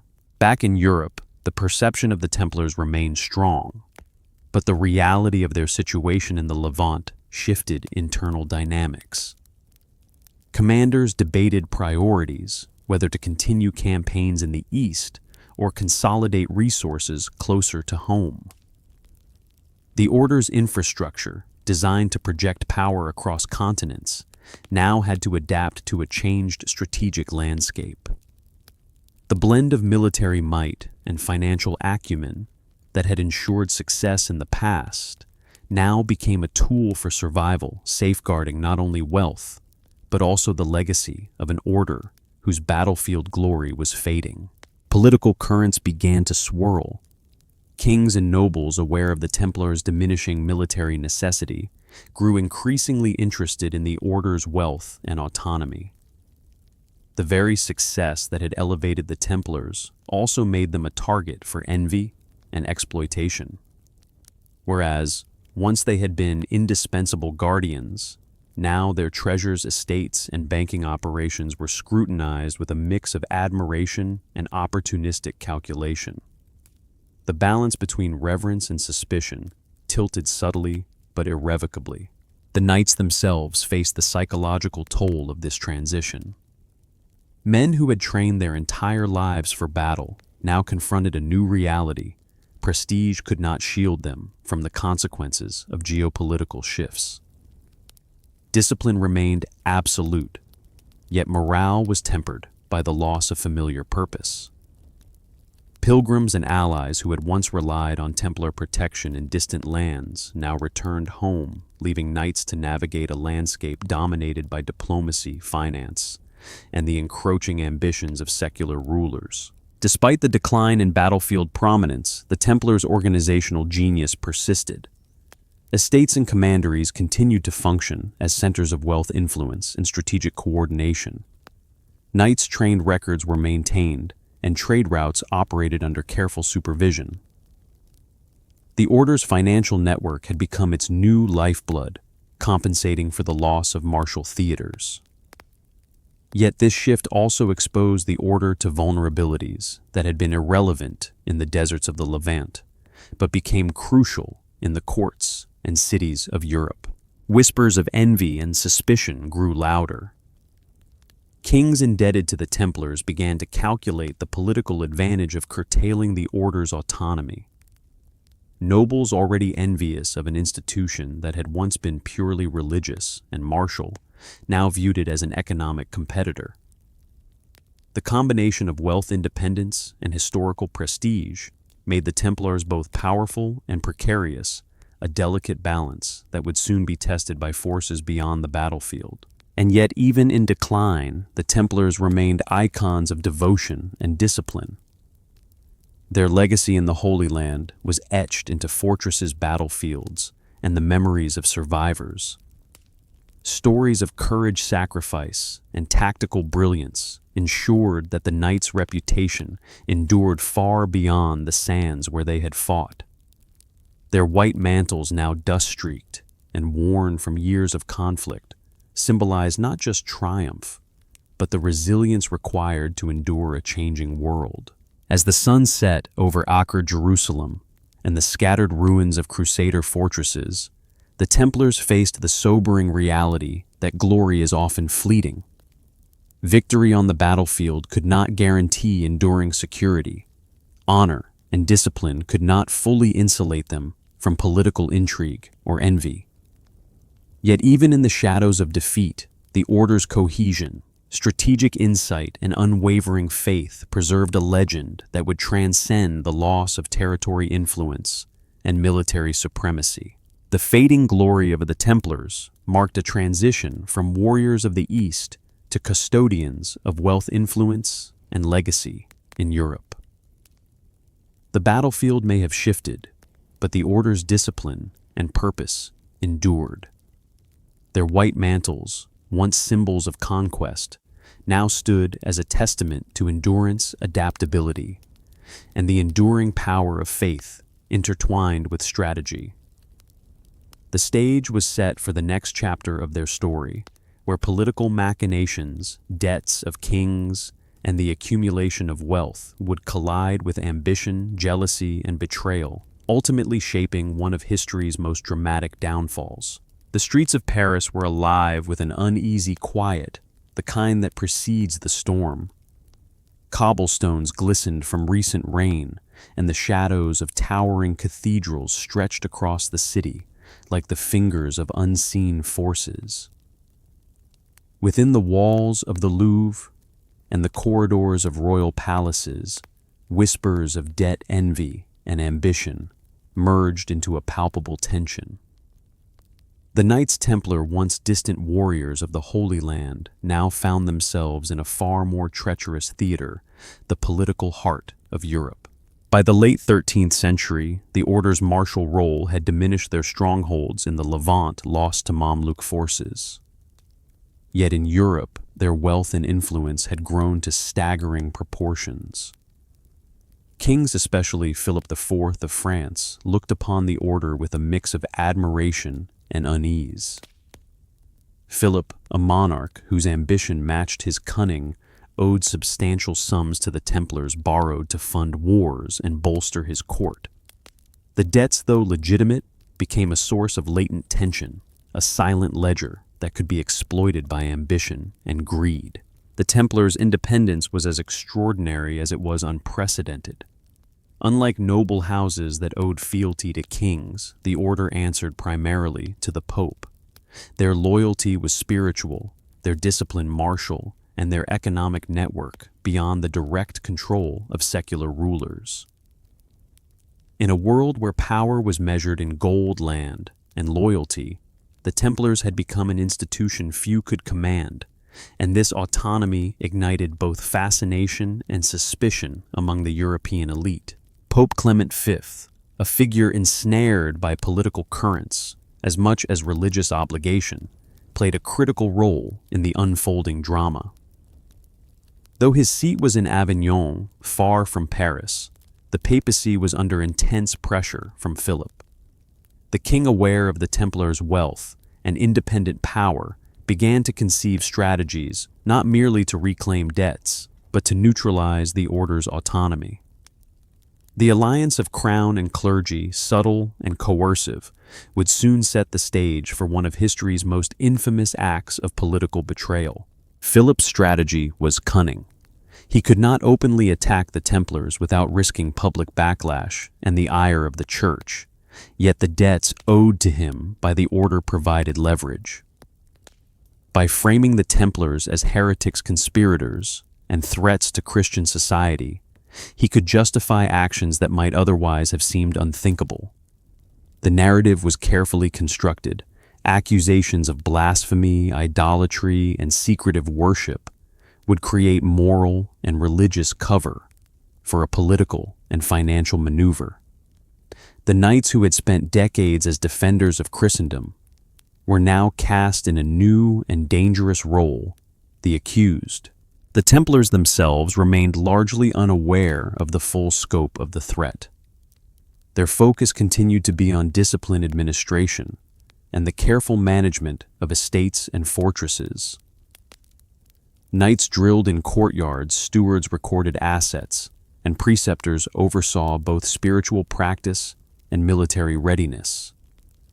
Yet beneath this apparent calm, the currents of ambition and envy in royal courts were coalescing quietly, shaping the fateful events that would unfold on a night destined to echo through history. Philip's ambition was driven by necessity as much as greed. France faced mounting financial pressures, wars demanded resources, and the crown sought consolidation of authority over both secular and religious domains. The Templars' wealth, previously a tool for stability and protection, had become an inconvenient variable in this equation. To neutralize a powerful and independent institution required careful planning, timing, and the cooperation, or at least the silence, of the papacy. And Philip, meticulous in both strategy and presentation, prepared his campaign with calculated precision. Meanwhile, Pope Clement V, navigating the complex web of church politics, sought to maintain balance between spiritual authority and temporal pressures. The Templars, once revered as the elite defenders of the faith, now faced a pontiff whose actions would be dictated as much by political pragmatism as by doctrine. The seeds of betrayal were sown through correspondence, diplomatic pressure, and subtle threats, creating an environment where the truth was malleable and loyalty became a currency more fragile than gold. The knights, whose identity was rooted in honor, discipline, and divine mission, were ill-prepared for the subtleties of European court intrigue. Their battles had been fought on deserts and open plains, where courage, strategy, and cohesion determined outcomes. Now the battlefield had shifted to palaces, councils, and papal courts, where accusation, manipulation, and coercion were the weapons of choice. The Templars' very independence, once a shield, now marked them for danger.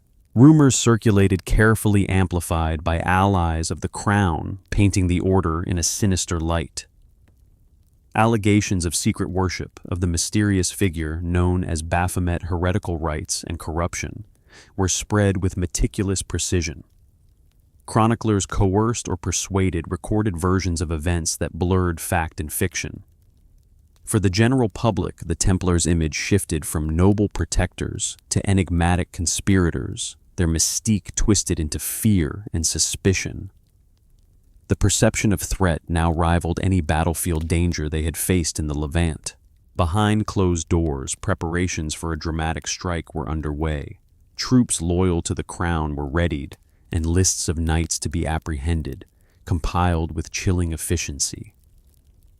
Every fortress estate and commandery was scrutinized.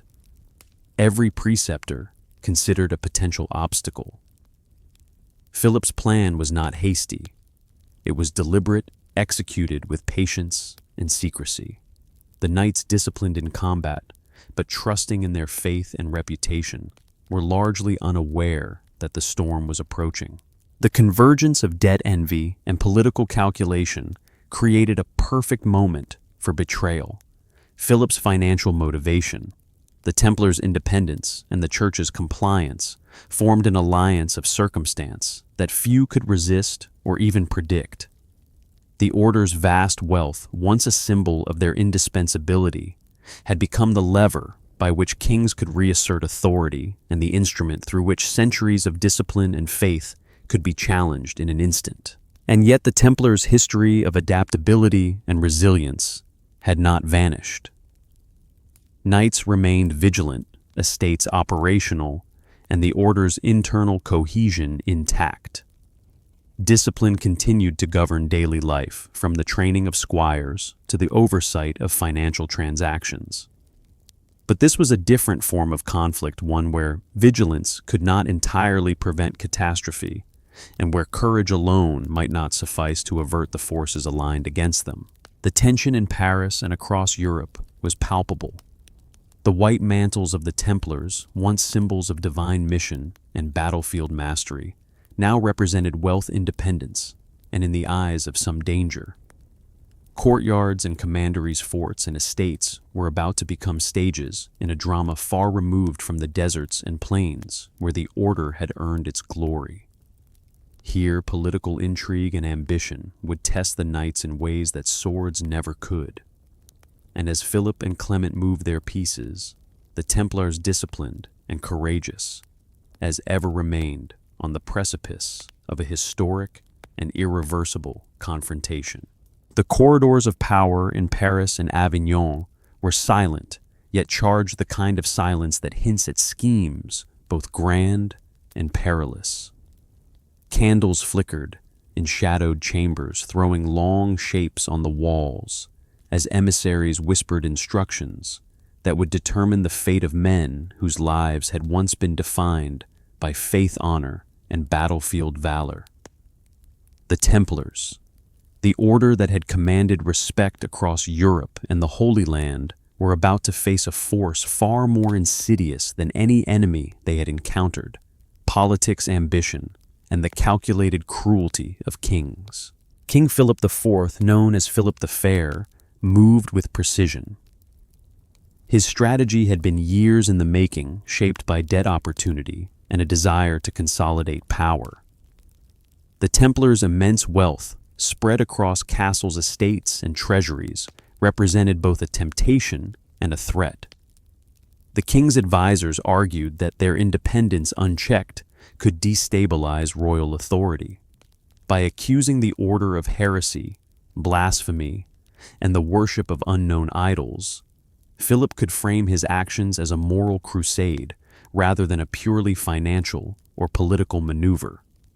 In doing so, he could seize wealth, erase debts, and assert dominance in one calculated stroke. Across the Rhone, Pope Clement V felt the weight of necessity pressing upon him, a pontiff whose seat was not yet firmly established in Avignon. He understood the delicate balance required to maintain church authority while appeasing an ambitious king. Philip's pressure was relentless. The crown's power, military might, and influence over clergy created a situation in which resistance carried risks that could imperil the papacy itself. Clement's compliance, tacit or explicit, would be the final piece of a complex puzzle, one in which morality, politics, and self-preservation collided. The Templars remained largely unaware of the brewing storm. Their daily routines continued with disciplined exactitude: knights drilled in courtyards, Stewards managed estates, scribes accounted for treasure, and preceptors maintained spiritual guidance. Yet beneath this disciplined exterior, forces beyond their control gathered with quiet inevitability. The same order that had faced army sieges and the deserts of the Holy Land now confronted adversaries who wielded law influence and deception with the precision of the finest military tactician. In Paris, Philip's agents moved with purpose. Lists of prominent Templars were compiled, residences and commanderies mapped, and loyal soldiers briefed for the coming operation. Rumors of heresy, secret rituals, and corruption were deliberately circulated, sowing fear and justification in the minds of the public and clergy alike. Chroniclers under subtle pressure, or motivated by curiosity and allegiance, recorded tales that blurred fact and fabrication, turning whispers into narratives that would shape history. The moral and religious authority that had long protected the order began to erode under the weight of manipulation and political intent. The king's strategy was multi-layered. First, the moral accusation by framing the Templars as heretics, the king sought to transform public perception.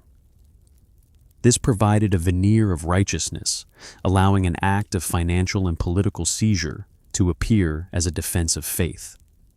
Second, the tactical execution. Loyal troops were mobilized, commanderies mapped, and contingents prepared to apprehend knights, simultaneously preventing coordinated resistance. Third, the leverage of the church securing papal sanction, even if reluctant, added a layer of legitimacy to an otherwise unprecedented action. Every detail was calculated to ensure the operation's efficiency and minimize the risk of rebellion. The Templars' own discipline, once their greatest asset, was insufficient in this new battlefield. No formations of knights, no fortifications, and no personal valor could fully protect them against the machinery of political power. Their autonomy, celebrated as a symbol of purity and divine mission, now marked them for scrutiny and ultimately peril. Knights who had faced death on open plains now confronted an invisible enemy whose reach extended into law, faith, and public perception. Inside the commanderies, unease began to ripple as rumors reached the knights. Messages arrived detailing unusual troop movements, secretive meetings among nobles, and the subtle shift of local authorities. Still, the full scale of Philip's plan remained obscured, and the Templars, bound by vows of obedience and faith, continued their routines with diligence.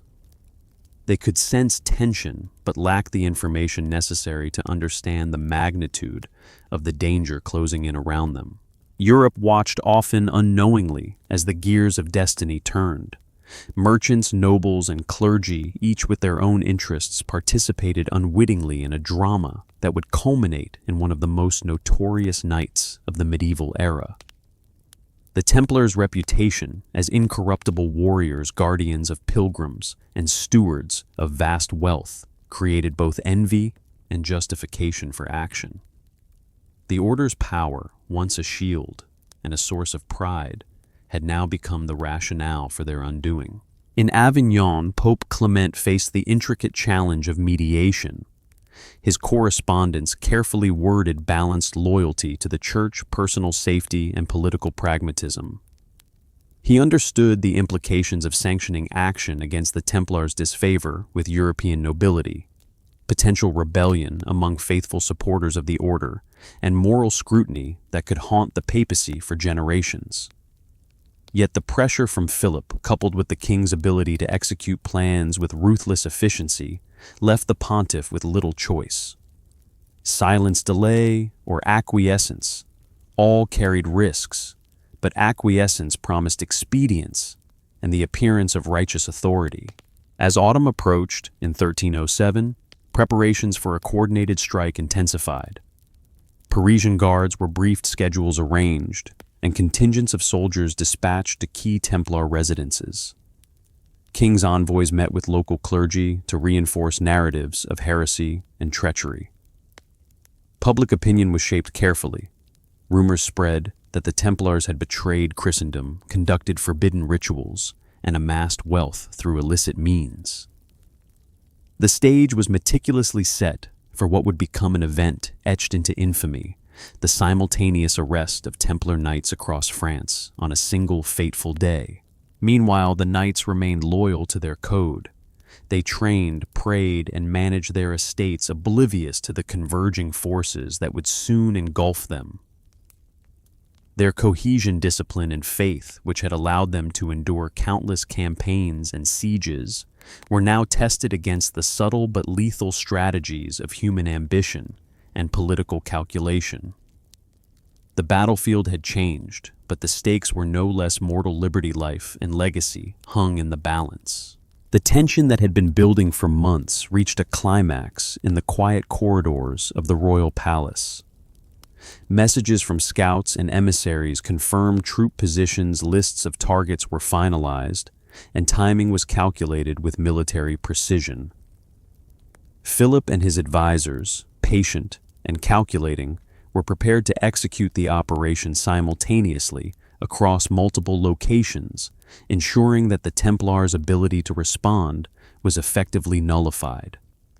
Faith, discipline, and wealth, once the pillars of their power, would now be tested in the crucible of treachery. And so the pieces were set. A king driven by ambition, a pope constrained by necessity, and an order whose power had made them a target, all converged toward a single devastating night. The knights, whose white mantles symbolized courage, faith, and discipline, were about to face a force more relentless than any army, the calculated, inescapable machinery of political betrayal. The echoes of this impending storm would resonate far beyond the streets of Paris, shaping legends, myths, and the enduring mystery of the Templars. Paris lay under a blanket of darkness, the kind that seemed to swallow even the faintest flicker of candlelight. Rain had fallen earlier, leaving the streets slick and reflective, mirroring the shadows of the city's towering spires and battlements. The Templars, disciplined and vigilant as ever, moved through their nightly routines, unaware that the culmination of months of planning was about to strike with unrelenting precision. The city itself seemed to hold its breath, as if sensing the storm poised to sweep through the heart of Christendom. At midnight, Philip's orders were executed. Royal troops, silent and numerous, swept through Paris like shadows of death.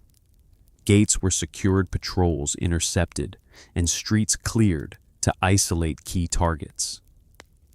Commanderies, usually safe havens for knights whose discipline and faith had been their shield for decades, became cages awaiting their occupants.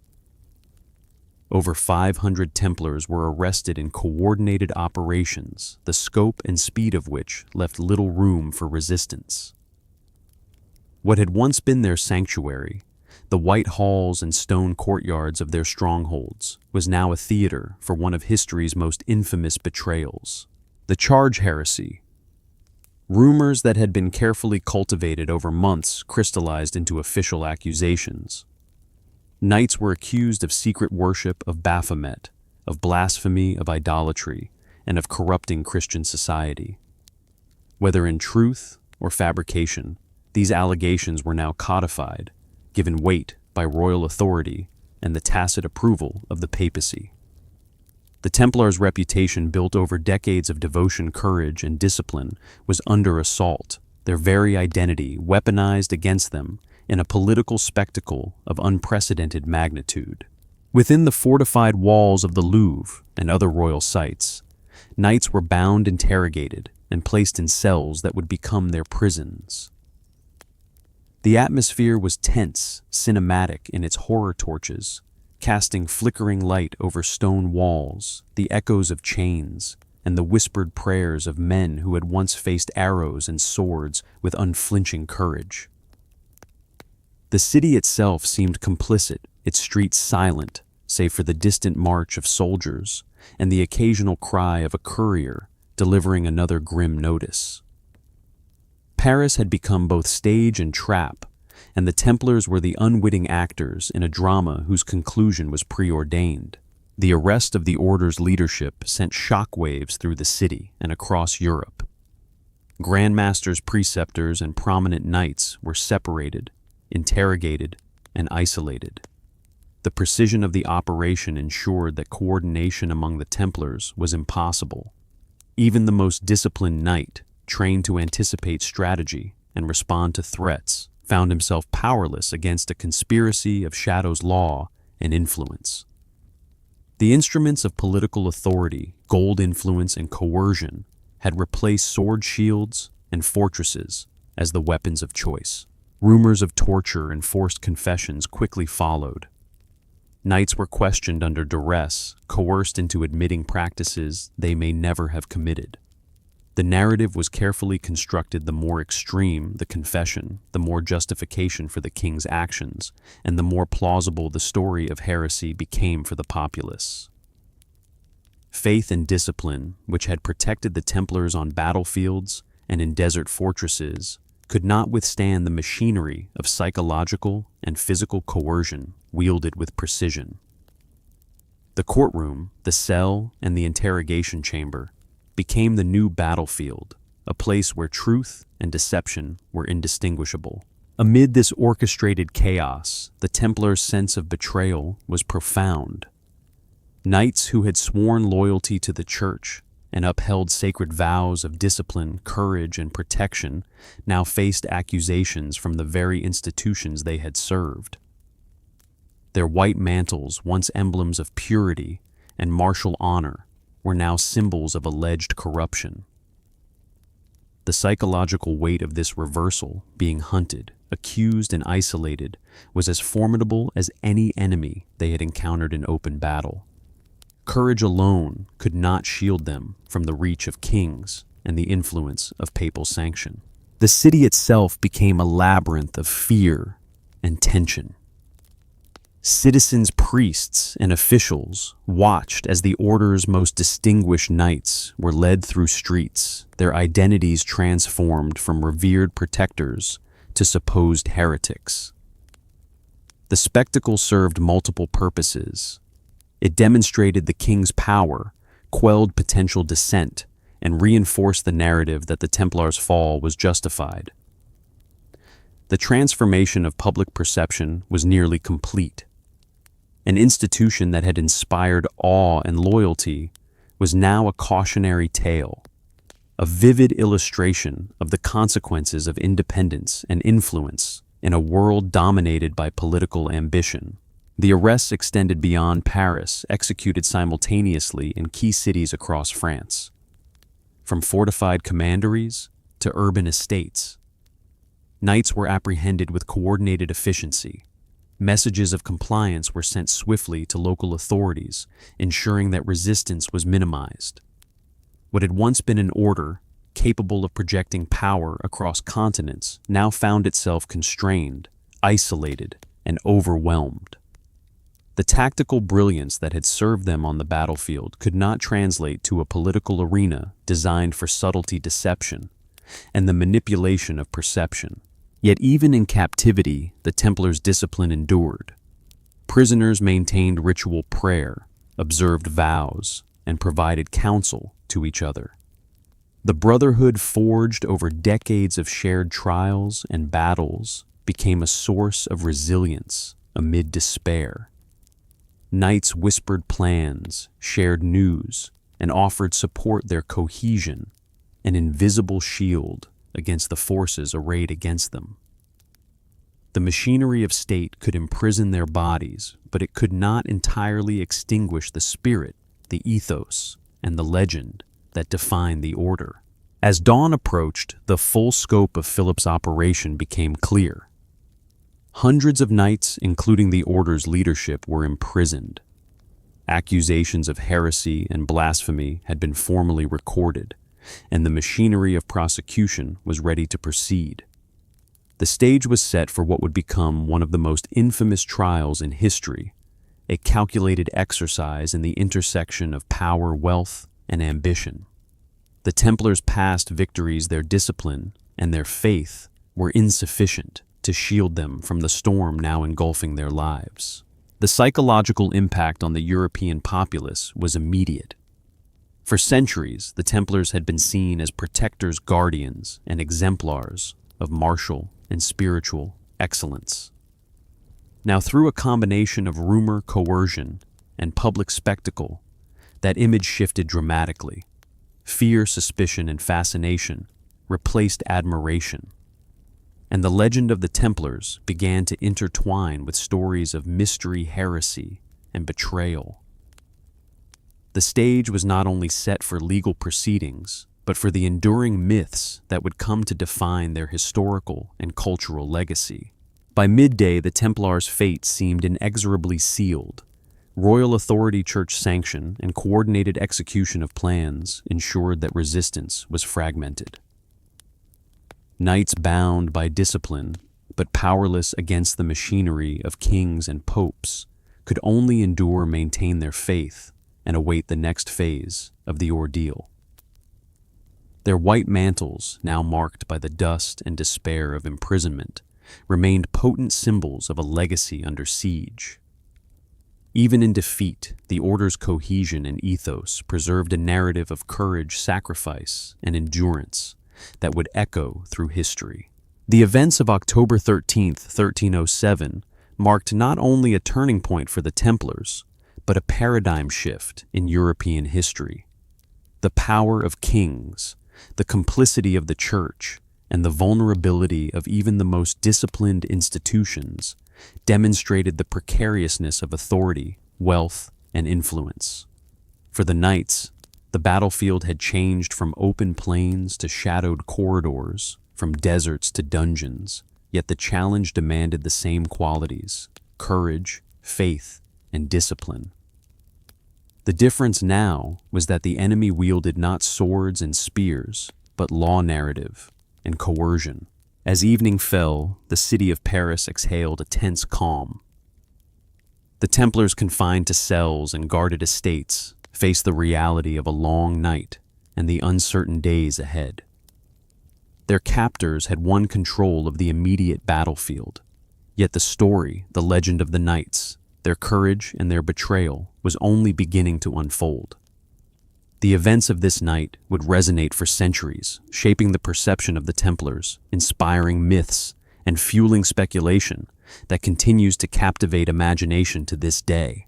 The dawn after October 13, 1307, brought no relief to the Knights Templar. Paris was silent, yet every echo of clanging chains, creaking doors, and muffled footsteps reminded the prisoners that their world had changed forever. The Knights, once revered for their courage on distant battlefields, now faced a trial unlike any in their storied history. Their adversaries wielded not swords, but coercion, rumor, and the careful orchestration of fear. Within the cold stone walls of royal prisons, the machinery of accusation began its relentless operation. Royal interrogators, backed by the weight of Philip IV's authority, pressed their questions with precision. The allegations were severe and fantastical: secret worship of Baphomet, denial of Christ, desecration of the cross, obscene rites performed in shadows. Each accusation was designed to erode faith, instill doubt, and compel confession. Knights trained to endure hardship were now subjected to a psychological battlefield where silence was dangerous and any response could be twisted into proof of guilt. Even the strongest among them, hardened by years of war and discipline, faced an unfamiliar enemy: the human capacity for manipulation. Torture, though brutal, was systematic rather than indiscriminate. Chains suspended men over floors, instruments of pressure threatened limbs, and sleep deprivation was wielded as a silent tormentor. The interrogators understood that the more extreme the confession, the more compelling the justification for action. Many knights, desperate to survive yet unwilling to betray their faith, were caught in a cruel paradox. Those who resisted were tortured further. Those who confessed even falsely provided ammunition for the crown's narrative. Faith, discipline, and honor collided with survival in a stark moral crucible. The psychological weight of betrayal was compounded by isolation. Grand Masters and senior knights were separated from their brethren, ensuring that no coordinated resistance could emerge. Letters and messages between prisoners were monitored, intercepted, and often never delivered. Each knight confined to a cell faced not only the instruments of coercion, but the crushing solitude that made endurance more difficult than any battlefield challenge. They were in a sense besieged by shadows as much as by men. Amid the interrogations, the narrative of heresy took shape. Chroniclers, clerics, and royal scribes recorded statements true coerced or entirely fabricated that painted the order as a network of conspirators, worshippers of forbidden idols, and subversives to Christendom itself. The meticulous attention to storytelling ensured that the Templars' fall appeared justified to the public. The combination of spectacle and coercion created an enduring mythos knights of unparalleled valor, reduced to heretics by the machinations of kings and popes. Yet even as confessions were extracted, the Templars' discipline manifested in subtle acts of defiance. Some knights refused to name comrades protecting the brotherhood even under threat of death. Others clung to prayer ritual and silent observance of vows, maintaining spiritual coherence, despite the physical and psychological torment. The unity of the order, forged over decades of battle and devotion, became a shield against total moral collapse.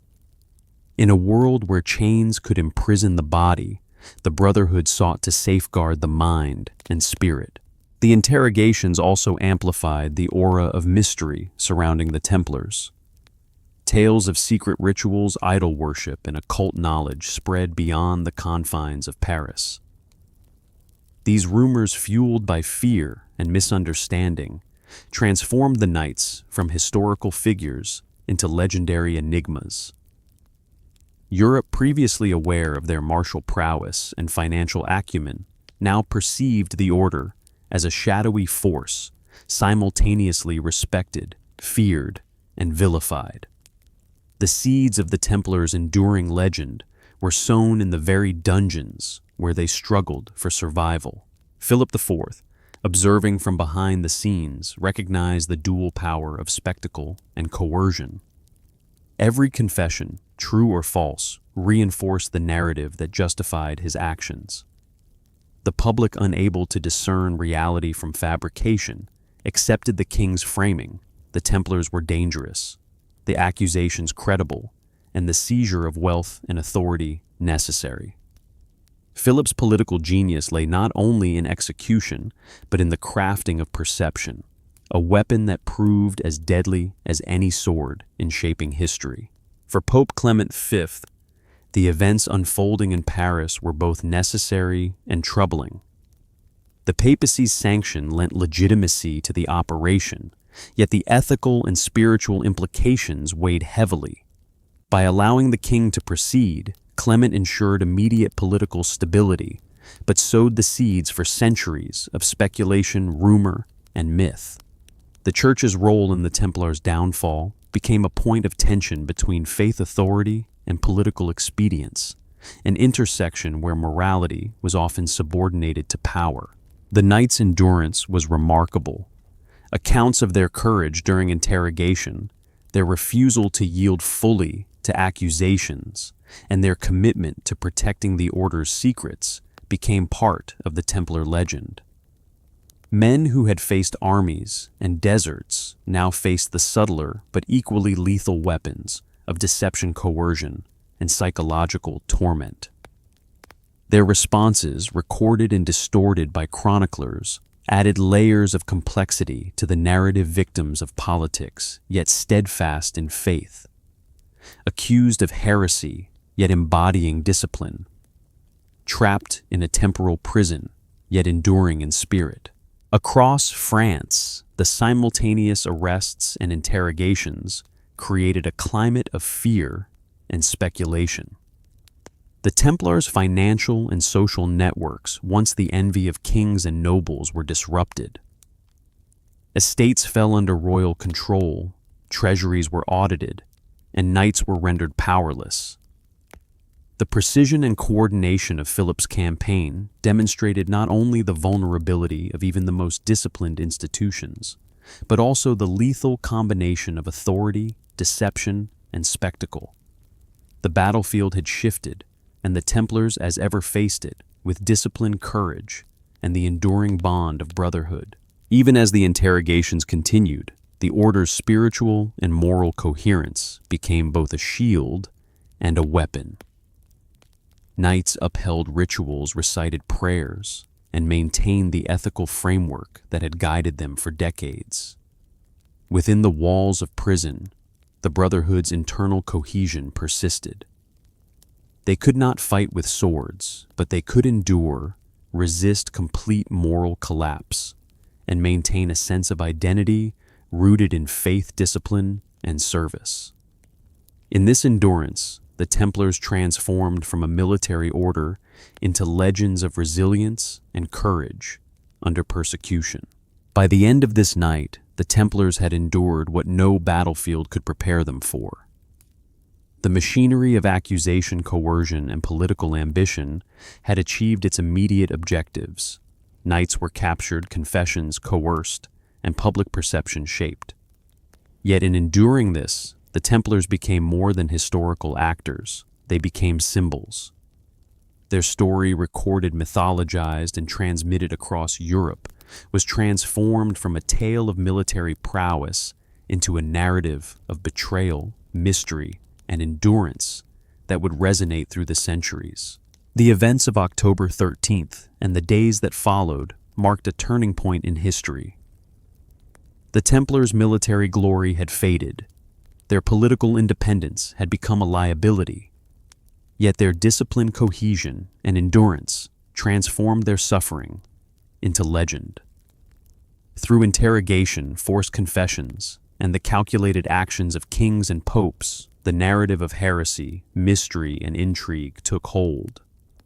From these shadows, myths of treasure-secret rituals and hidden knowledge would emerge, captivating imaginations for generations and cementing the Templars' place as icons of both valor and enigma. The air inside the cold, damp cells of Paris's royal prisons was thick with despair. Stone walls, rough and unyielding, seemed to echo the whispered prayers of knights who had once ridden into deserts and battlefields with courage unshaken. Here, courage alone was not enough. The instruments of human cruelty, pain, fear, and isolation had replaced swords and shields. The Knights Templar, whose discipline had been forged under the harshest suns and fiercest armies, now faced a test unlike any they had known: survival under the calculated pressure of psychological and physical torment. Royal interrogators, methodical and relentless, understood the fragility of the human mind when confronted with suffering. Chains suspended knights above cold floors. Joints were manipulated painfully. Sleep was denied, and hope became a scarce commodity. Each method was applied with precision, designed to elicit a confession that would serve Philip IV's political and financial objectives. Yet beyond the obvious pain, the psychological warfare was just as devastating. Knights were separated from comrades, stripped of identity and status, and forced to confront the possibility that silence could be interpreted as guilt. The machinery of coercion was both clinical and theatrical, ensuring that the narratives extracted served both law and legend. Some knights resisted, clinging to vows of honor and discipline. They refused to name brothers or admit to fabricated rituals, understanding that their loyalty was as much a weapon as it was a moral obligation. Their resistance, however, often brought additional suffering. The interrogator's craft lay not only in physical punishment, but in bending the human spirit, exploiting fear of death, shame, and eternal damnation. Even the strongest among them faltered, under repeated questioning, the mind bending where the body was unable to yield. Courage, once a shield in open battle, now became a test of endurance against invisible, unrelenting forces. Confessions, coerced or voluntary, began to pile up. Each document, meticulously recorded, painted the Templars as agents of heresy. The accused were said to worship Baphomet, perform obscene rituals in shadowed chapels, deny Christ, and engage in secretive corruption. Whether these claims were true or entirely fabricated, the effect was devastating. A narrative of moral and spiritual corruption emerged, reinforced by both royal authority and the Church's muted sanction. In the public eye, the image of the Templars shifted from revered protectors to mysterious conspirators, feeding fear, fascination, and suspicion across Europe. The Church, led by Pope Clement V, maintained a deliberate silence. Despite the gravity of the accusations, the pontiff's voice was measured, constrained by political expediency. Sanction was granted, yet direct intervention to defend the knights was withheld. The papacy's role, both protective and complicit, illustrated the tension between spiritual duty and temporal power. The silence itself became a tool of coercion, leaving knights with little recourse, and reinforcing the impression that their alleged heresy had been recognized by the highest spiritual authority. The moral weight of this silence compounded the psychological torment, and even the most disciplined knights felt the isolation of divine abandonment. The interrogations were not merely punitive, they were performative. Every forced confession, every coerced statement was designed to build a public narrative. Chroniclers recorded the extracted statements, emphasizing the grotesque, the shocking, and the forbidden. The careful manipulation of language and documentation transformed individual suffering into collective proof of guilt. The more horrific the confession, the more justification it provided for the king's actions, and the more plausible the narrative of Templar heresy became in the eyes of the masses. Even as fear and pain dominated the cells, the Brotherhood persisted in subtle forms of defiance. Knights maintained ritual prayer, whispered counsel to one another, and refused to betray the secrets of the order. These acts of spiritual and moral resistance demonstrated the resilience that had long defined the Templars. In a world where power could imprison the body, discipline and faith became shields for the mind and spirit, preserving the essence of the order, even amid catastrophe.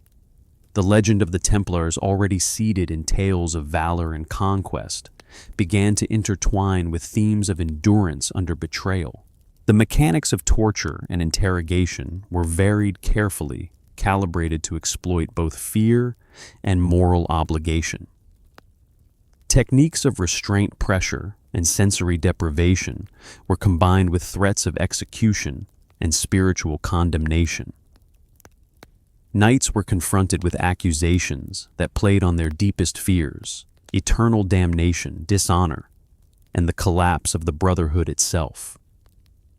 Every confession, whether coerced or voluntary, became a piece of a larger puzzle, providing Philip IV with the justification he required, and creating a historical record that blurred fact and fiction for centuries to come.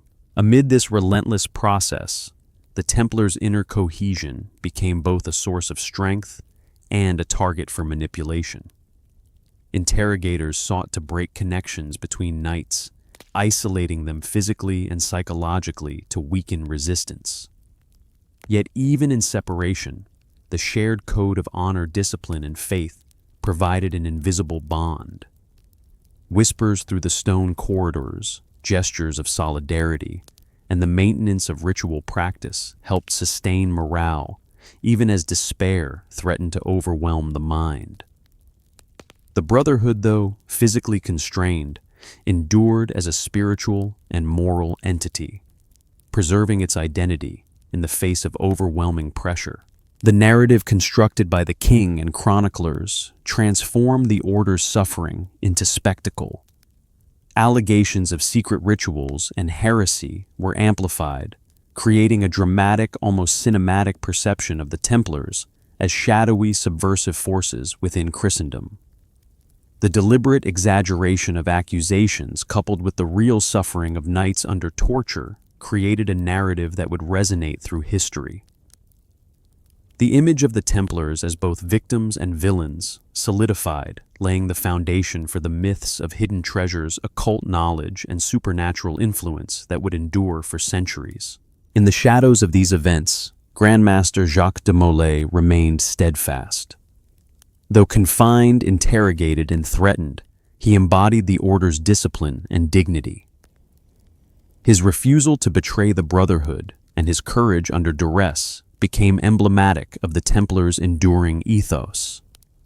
De Molay's example inspired knights around him to cling to faith, ritual, and loyalty, even when faced with the harshest tools of power wielded by kings and popes alike. His presence reinforced the moral core of the order, ensuring that the legend of the Templars would endure beyond the cells and accusations. The nights in Paris stretched interminably, each one a crucible of fear, endurance, and moral testing. The Templars, whose courage had been proven on distant battlefields, now faced an invisible, relentless adversary, a confluence of royal authority, church sanction, and psychological coercion. Their responses, marked by resilience, secrecy, and faith, transformed their suffering into legend. The echoes of chains, the silence of the church, and the whispered prayers of knights became the foundation of a narrative that would intrigue and haunt generations to come. By the end of these first weeks of imprisonment and interrogation, the Templars' fate seemed both sealed and mythic. The machinery of accusation, coercion, and spectacle had achieved its immediate objectives. Knights had been captured, confessions obtained, and public perception shaped. Yet in enduring this, they became more than historical actors. They became symbols of courage under betrayal, of discipline in adversity, and of faith tested by human ambition. The events of these dark months would echo through history, giving rise to stories of curses, hidden treasures, and the enduring mystique of the order. The cells of Paris seemed to shrink with each passing day. Cold stone walls, damp with centuries-old moisture, absorbed the whispers, prayers, and despair of knights whose white mantles had once symbolized courage and purity. Now those same mantles, folded in corners or draped over splintered wooden benches, were markers of an order under siege, not by armies or foreign foes, but by human ambition, fear, and the meticulous cruelty of royal power. Each night brought new interrogations, and with them, the relentless machinery of coercion and control. Philip IV's agents orchestrated the interrogations with methodical precision. Knights were summoned individually or in small groups, their every word, hesitation, or silence noted and twisted to serve the narrative of heresy. Questions were repeated, rephrased, and escalated in intensity, designed to wear down even the most disciplined minds. The tactics were relentless threats of execution, promises of clemency, appeals to conscience, and reminders of eternal damnation. Each approach exploited the fears and vulnerabilities of men trained to face death in open battle, but unprepared for the subtle psychological siege of prison and accusation. Physical torment, while regulated, was equally deliberate. Chains pressed against shoulders and wrists, fingers were bent to impossible angles, and the weight of exhaustion and hunger amplified every sensation. Some knights were subjected to methods designed to humiliate, as well as injure, stripping away dignity, while leaving their bodies intact enough to endure repeated questioning. Sleep deprivation combined with isolation created a mental pressure so severe that even the strongest could be compelled to utter statements against themselves or their brothers. The battlefield had shifted from sand and stone to shadows and stone corridors, yet the discipline and endurance of the Templars were tested as never before. Despite this, acts of subtle resistance persisted. Knights whispered prayers in the darkness, maintained ritual observances, and shielded the names and secrets of their brethren. Even under the weight of pain, some refused to acknowledge the charges, fully crafting statements that could be interpreted in multiple ways, allowing them to survive while protecting the integrity of the order. This moral and spiritual defiance, invisible to their captors, yet potent within the Brotherhood, preserved the essence of the Templars' identity. Discipline became their lifeline, faith their armor. As confessions, true, coerced, or partially fabricated, were recorded, the narrative of heresy solidified in the eyes of the public and the Church. Chroniclers, scribes, and clerics shaped the words of knights into accounts of secret idols, blasphemous ceremonies, and subversive rituals. Whether knights had engaged in such acts was immaterial. The perception created by documentation, rumor, and repetition cemented the story in the collective imagination. The Templars' own endurance, their courage under extreme pressure, paradoxically became evidence in a story designed to portray them as morally and spiritually corrupt. Jacques de Molay, the Grand Master, emerged as both a figure of resistance and a symbol for history. Unlike some of his brethren, he refused to capitulate fully, his responses measured and deliberate. Every interaction with interrogators was a calculated balance between survival and principle. De Molay's steadfastness reinforced the cohesion of the order, even within the disjointed, fear-ridden corridors of imprisonment. His presence, quiet yet commanding, reminded the knights that discipline, faith, and loyalty were their last forms of armor against the machinery of power arrayed against them. The Church's silence continued to weigh heavily. Pope Clement V, though aware of the harsh treatment and coercion, maintained a careful neutrality or calculated detachment. Sanctioning the arrests had been politically expedient. Defending the knights publicly could provoke a conflict with Philip IV that the papacy was ill prepared to endure. The absence of ecclesiastical intervention left the Templars isolated, forcing them to rely on internal cohesion and personal faith to navigate the uncertainty of their fate. This silence, deliberate and strategic, further amplified the psychological torment, casting a shadow that extended beyond the physical confines of the prisons. Stories of forced confessions extracted under duress spread throughout Paris and beyond. Some knights recounted visions, secretive rituals, or interactions that were embellished or fabricated, often under pressure or to end torment. The narrative became a complex tapestry of fact, coercion, rumor, and exaggeration, blurring the line between reality and myth. By controlling the narrative in this way, Philip IV and his agents shaped public perception, creating a legend of Templar heresy that would persist long after the events themselves had passed. Yet for the knights themselves, the reality was stark, immediate, and human. Hunger, exhaustion, and pain were constant companions. Sleep came in brief, uneasy intervals, punctuated by the echoes of footsteps or whispered commands. The cold stone floors, the limited light, and the unending monotony of isolation formed a psychological crucible that tested the mind as much as the body.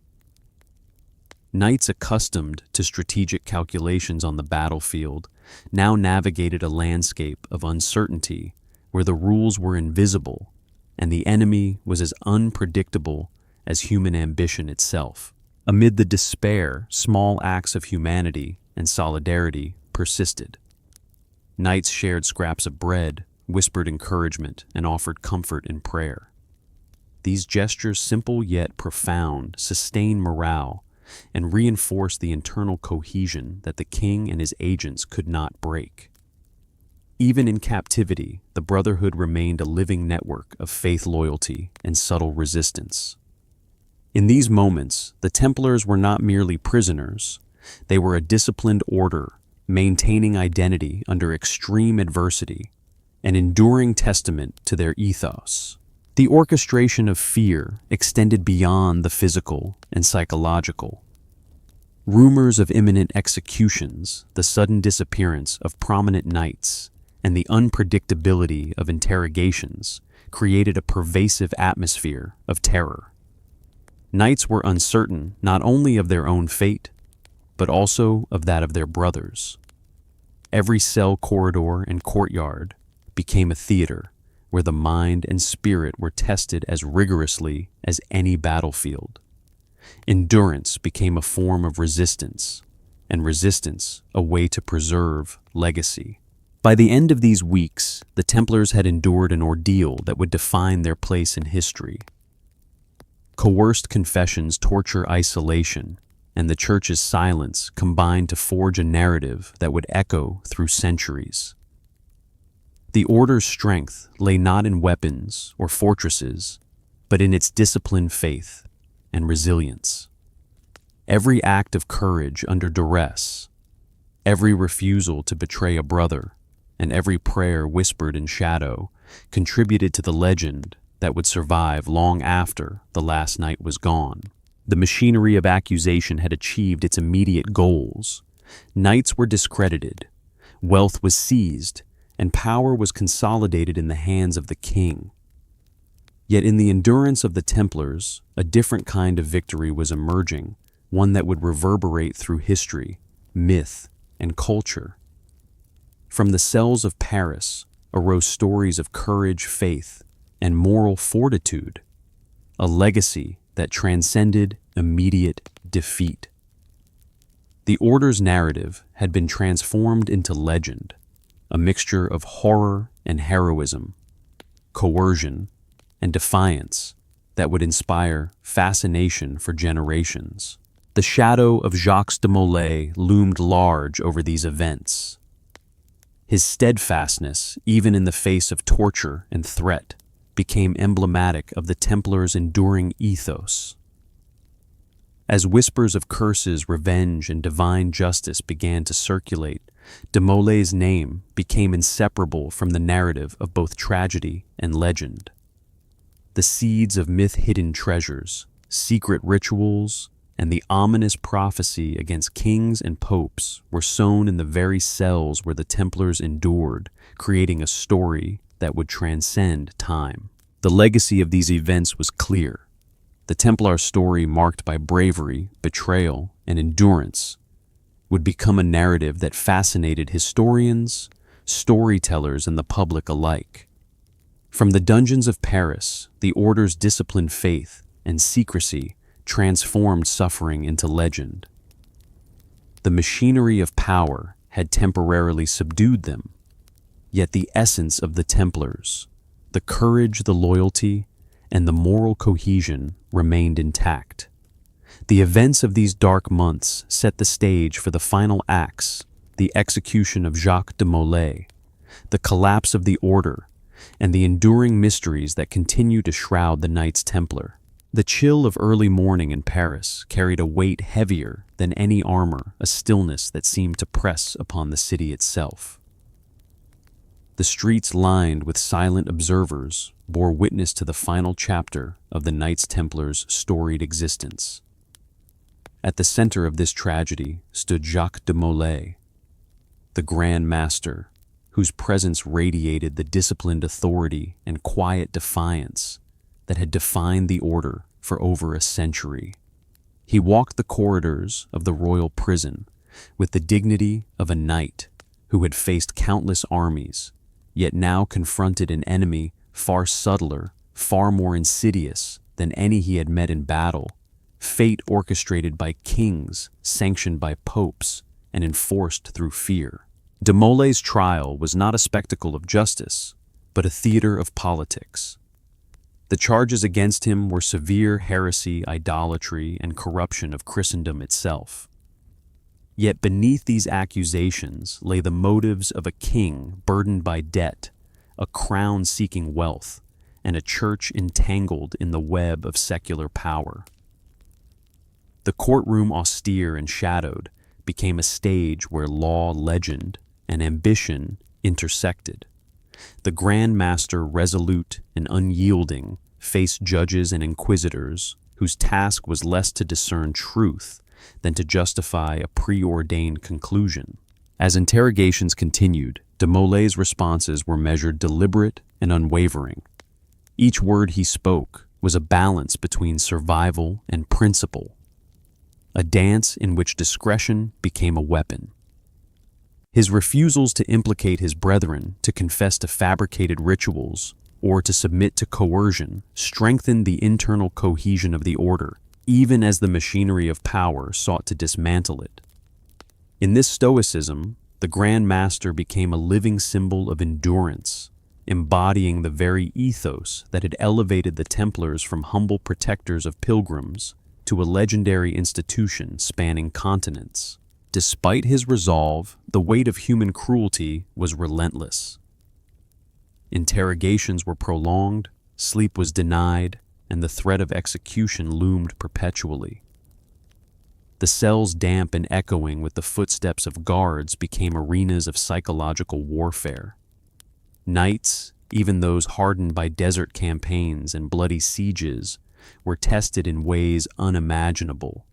Chains, isolation, and relentless questioning aimed to fracture the mind, to extract confessions that would validate the crown's narrative and cement the perception of heresy. Yet de Molay endured his discipline and faith, acting as shields preserving the moral and spiritual integrity of the order, even as its temporal power collapsed. The tension in Paris was palpable. Citizens whispered in the streets, merchants paused in the market, and clergy observed the unfolding events with apprehension.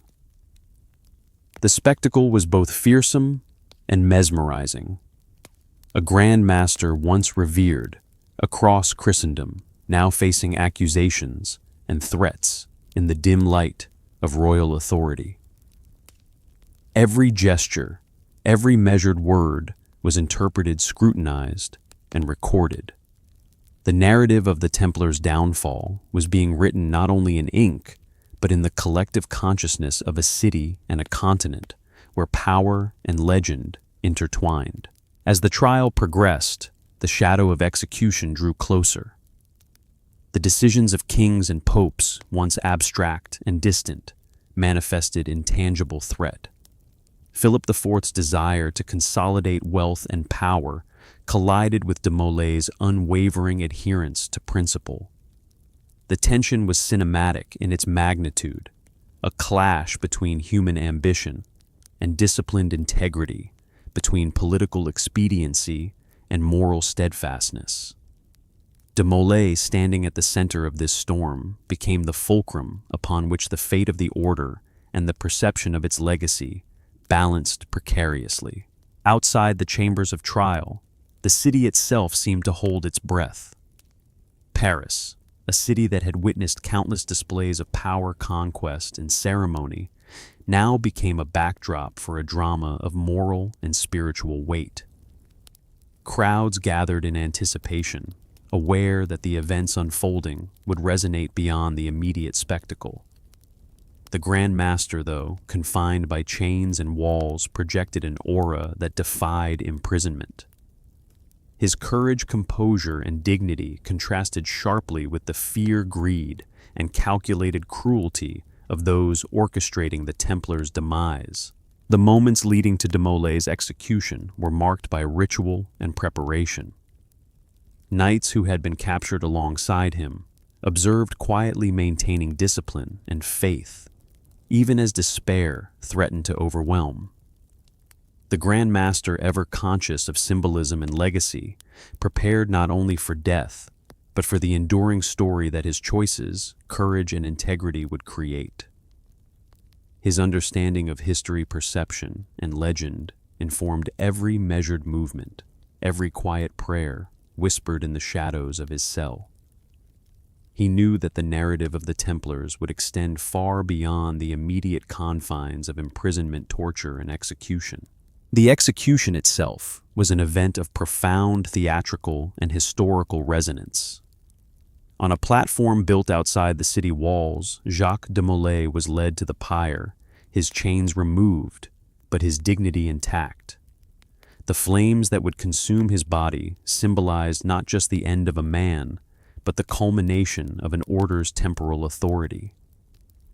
Crowds witnessed in silence and awe as the Grand Master composed and resolute faced death, with a courage that had been the hallmark of the Templar ethos. Every movement, every glance was recorded in memory and chronicled in history, a testament to discipline and faith enduring in the face of annihilation. It was here, according to legend, that de Molay pronounced a curse, a pronouncement that would echo through the annals of history that Philip IV and Pope Clement V would meet divine judgment within a year. Whether spoken aloud or transmitted through whispers, the declaration added a layer of mystique and supernatural resonance to the already monumental events. The power of legend intertwined with reality, creating a narrative in which justice, divine retribution, and moral reckoning transcended the immediate spectacle of execution.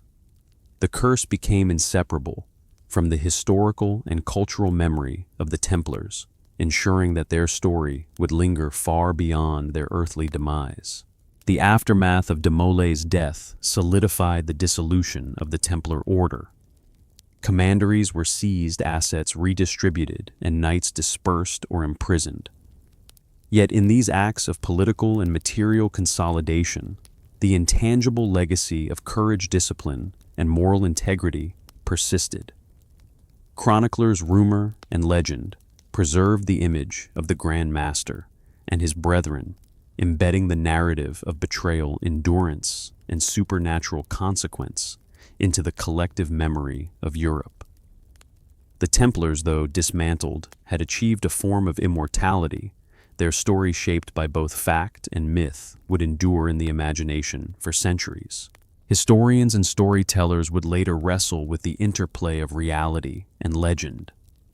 Jacques de Molay's courage, the orchestration of Philip IV's campaign, and the Church's cautious complicity became threads in a tapestry of narrative that blurred history, myth, and speculation. Tales of hidden treasure, secret rites, and prophetic curses proliferated, interweaving with documented events to create a cultural legacy that continues to captivate.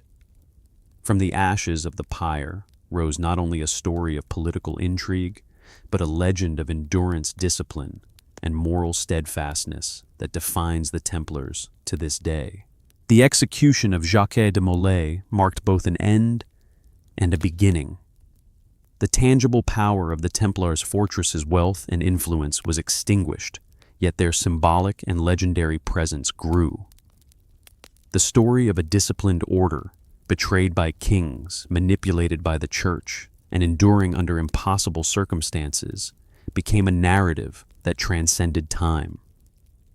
The moral and spiritual courage displayed by de Molay ensured that the Templars' legacy would survive, intertwining with folklore, myth, and historical memory to create a legend that endures in both fact and imagination. The city of Paris, its streets still echoing with the memory of chains and whispers, absorbed the conclusion of this chapter with a mix of awe and apprehension. Citizens, clergy, and nobles alike witnessed a profound drama, the culmination of political maneuvering, moral courage, and the orchestration of power.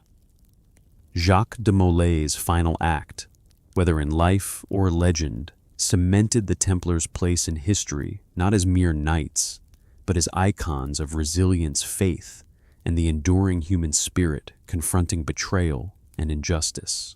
The flames that consumed Jacques de Molay's body died down, leaving behind smoke, ash, and the lingering tension of a city transformed. Paris, once a hub of commerce and political intrigue, now carried the invisible weight of history in motion.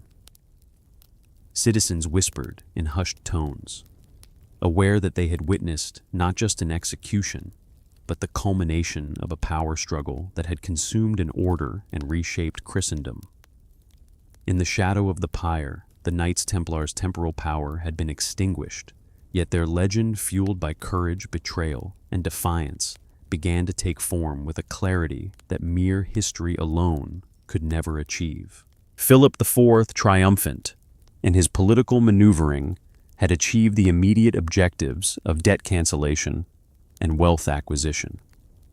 Templar fortresses were seized, treasuries redistributed, and records seized to erase the order's influence. Nobles wary of both the king and the lingering Templar network observed quietly, understanding that the removal of this powerful entity signified not only the consolidation of Philip's authority, but also a profound warning: no institution, however venerable, was immune to the ambitions of kings. Yet even as power shifted, the intangible legacy of the Templars' courage, discipline, and faith remained untouchable, inscribed into collective memory in ways the king could neither control nor erase. The papacy, having sanctioned the arrests and executions, maintained an uneasy silence. Pope Clement V, navigating the treacherous waters of secular and spiritual politics, allowed the campaign to proceed while maintaining the veneer of impartiality. The Church had sanctioned justice, yet avoided direct accountability for the suffering inflicted upon the knights. This ambiguity, deliberate and calculated, became a central element of the Templars' enduring narrative. The papacy's cautious stance left room for speculation, fostering stories of divine judgment, hidden conspiracies, and spiritual defiance, further amplifying the mystique surrounding the order. The legend of Jacques de Molay's curse began to crystallize almost immediately. Eyewitnesses reported his final words, a solemn pronouncement that Philip IV and Pope Clement V would face divine judgment within the year. Whether spoken in defiance, despair, or spiritual conviction, these words were amplified by chroniclers and retold with increasing dramatic effect across Europe. Within months, both figures, Philip struck by illness and Clement succumbing to a sudden demise, died under circumstances that contemporaries found uncanny, cementing the perception that the curse had come to pass. Fact and folklore intertwined, creating a narrative that blurred the lines between historical events and supernatural consequence. The dispersal of the Templars followed swiftly. Commanderies, once centers of wealth and training, were confiscated or transferred to other orders. Surviving knights fled, some seeking refuge in distant lands, others assimilating quietly into local communities or joining other religious military orders. The network of loyalty and discipline that had defined the Templars persisted in fragments, leaving behind seeds for future myths and speculation.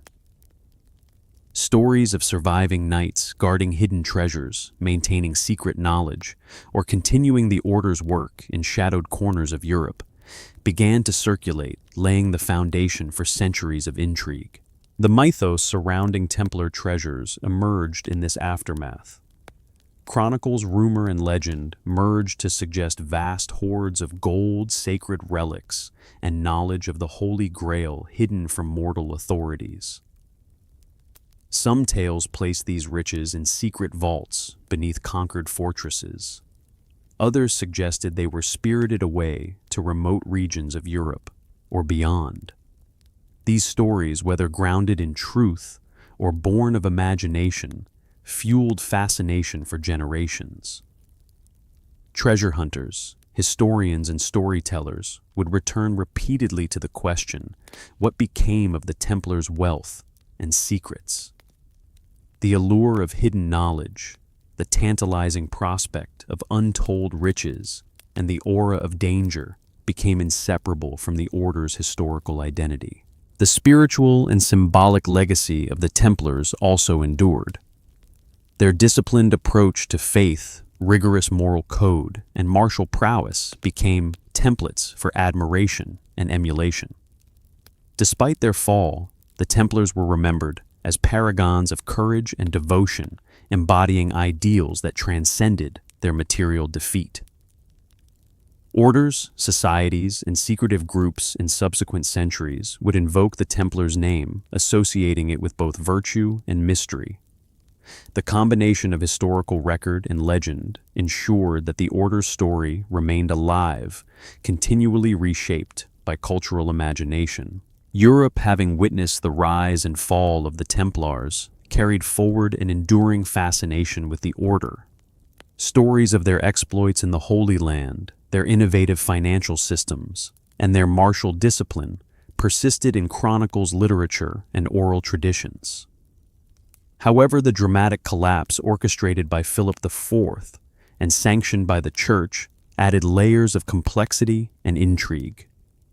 Betrayal, injustice, and the seeming fulfillment of de Molay's curse transformed the Templars from a historical military order into mythic figures, symbols of endurance, secrecy, and moral courage under extreme adversity.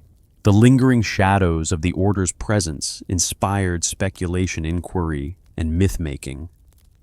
Scholars, adventurers, and storytellers debated the existence of hidden libraries, secret maps, and arcane knowledge once guarded by the Knights. Connections to the Holy Grail, the Oak Island treasures, and alleged Templar sanctuaries became recurring motifs. Each narrative, though rooted in imagination, found its inspiration in the historical collapse and the dramatic final acts of the Grand Master. The Templars, though physically dismantled, had achieved a form of immortality in the human imagination, their story a bridge between fact and myth. Even as political power shifted and the Church consolidated influence, the moral and ethical questions raised by the Templars' downfall remained unresolved. Kings had exercised authority, popes had sanctioned action, and knights had endured persecution with courage and discipline. The complexity of these interactions, political ambition versus spiritual duty, temporal power versus moral integrity, resonated beyond the immediate context of Paris in 1314. The Templars' narrative became a case study in the human capacity for both cruelty and resilience, for manipulation and courage, an enduring lesson in the interplay between authority and conscience. The death of Jacques de Molay and the disbanding of the Order did not extinguish the Templars' presence in the cultural imagination. Art, literature, and oral tradition transformed them into symbols of mystery, secrecy, and valor. Their disciplined endurance, the tragic betrayal, and the legendary curse created a framework in which history merged seamlessly with myth. From the ashes of their suppression arose stories that would inspire exploration, speculation, and imagination for centuries. The Templars' legacy became a mirror of human fascination, with courage, intrigue, and the unknown.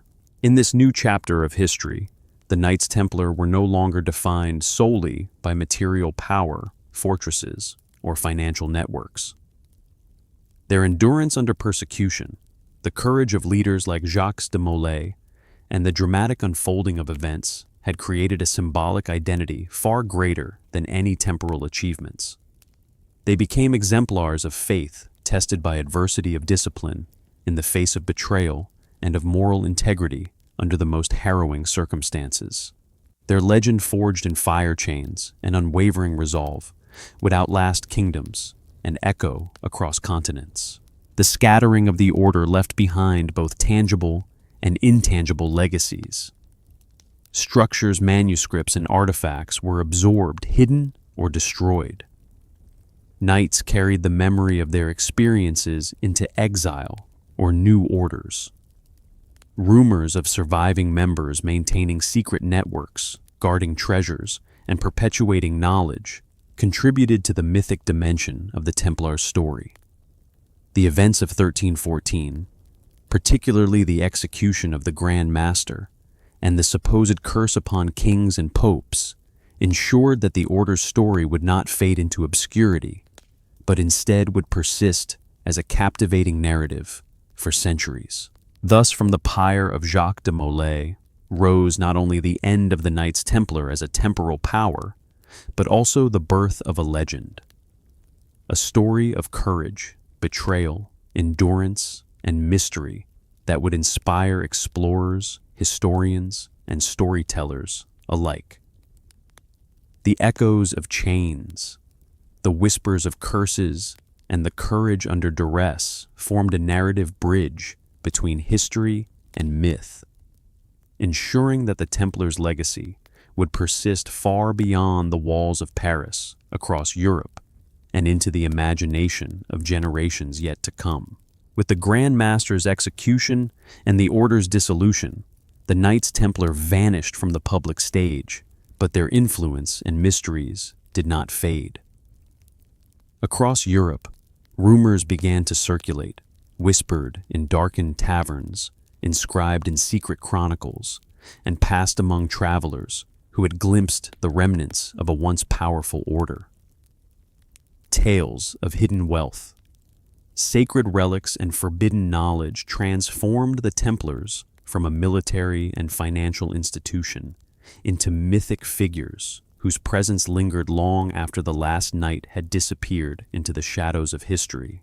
The most enduring of these legends revolved around the Templar treasure. During their centuries of influence, the Order had accumulated vast fortunes, gold from donations, spoils of war, land holdings across Europe and the Holy Land, and the ingenious financial instruments that were among Europe's first banking systems. Commanderies became both fortified centers of worship and repositories of wealth. The sudden and violent dissolution of the Order in 1307 raised an urgent question: what became of the riches amassed over decades of devotion war and cunning enterprise? Stories suggested that some of this treasure was spirited away before royal agents could seize it. Knights loyal to the Order allegedly transported gold, sacred relics, and secret documents to hidden locations.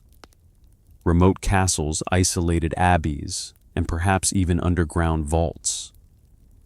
Across France, whispers of secret stashes under the ruins of commanderies persisted, while in Portugal and Spain some legends hinted at treasure concealed in mountains or coastal caves.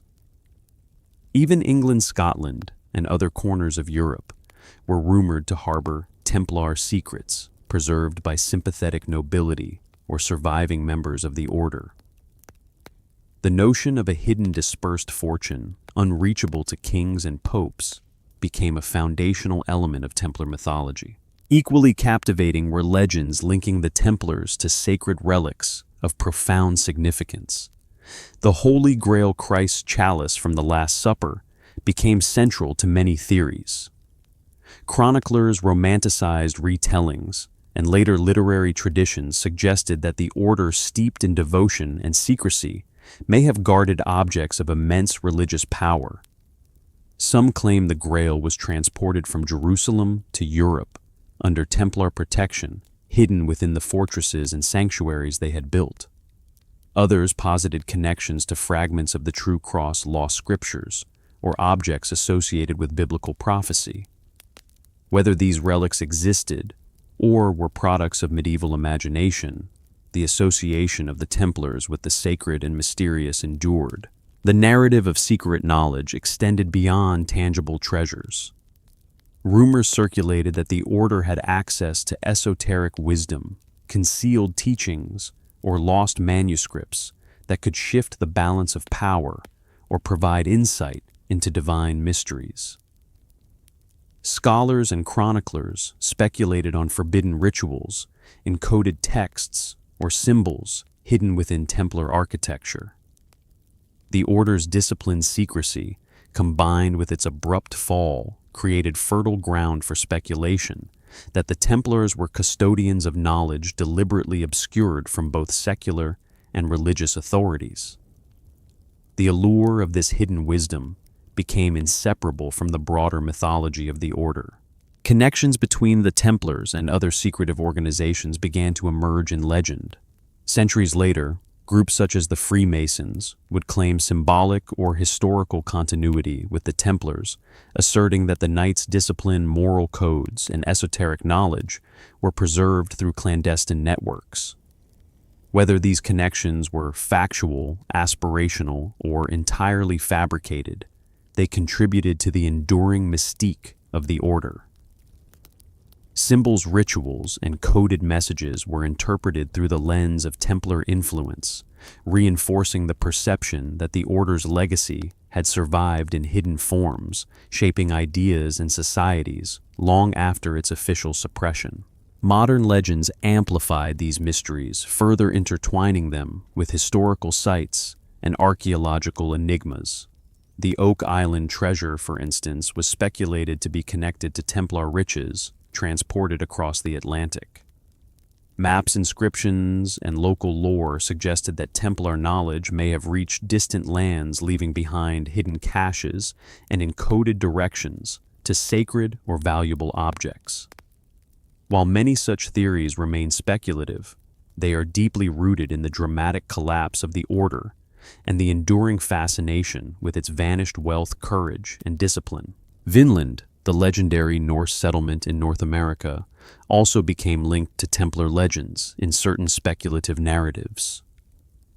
Some theories suggested that surviving knights seeking refuge or secret knowledge may have traveled to distant shores, leaving traces of European influence long before more widely recognized explorers arrived.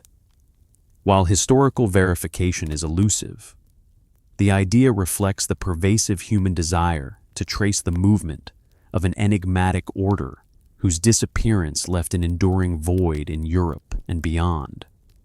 Every legend, regardless of its veracity, reinforced the perception that the Templars were more than mere knights.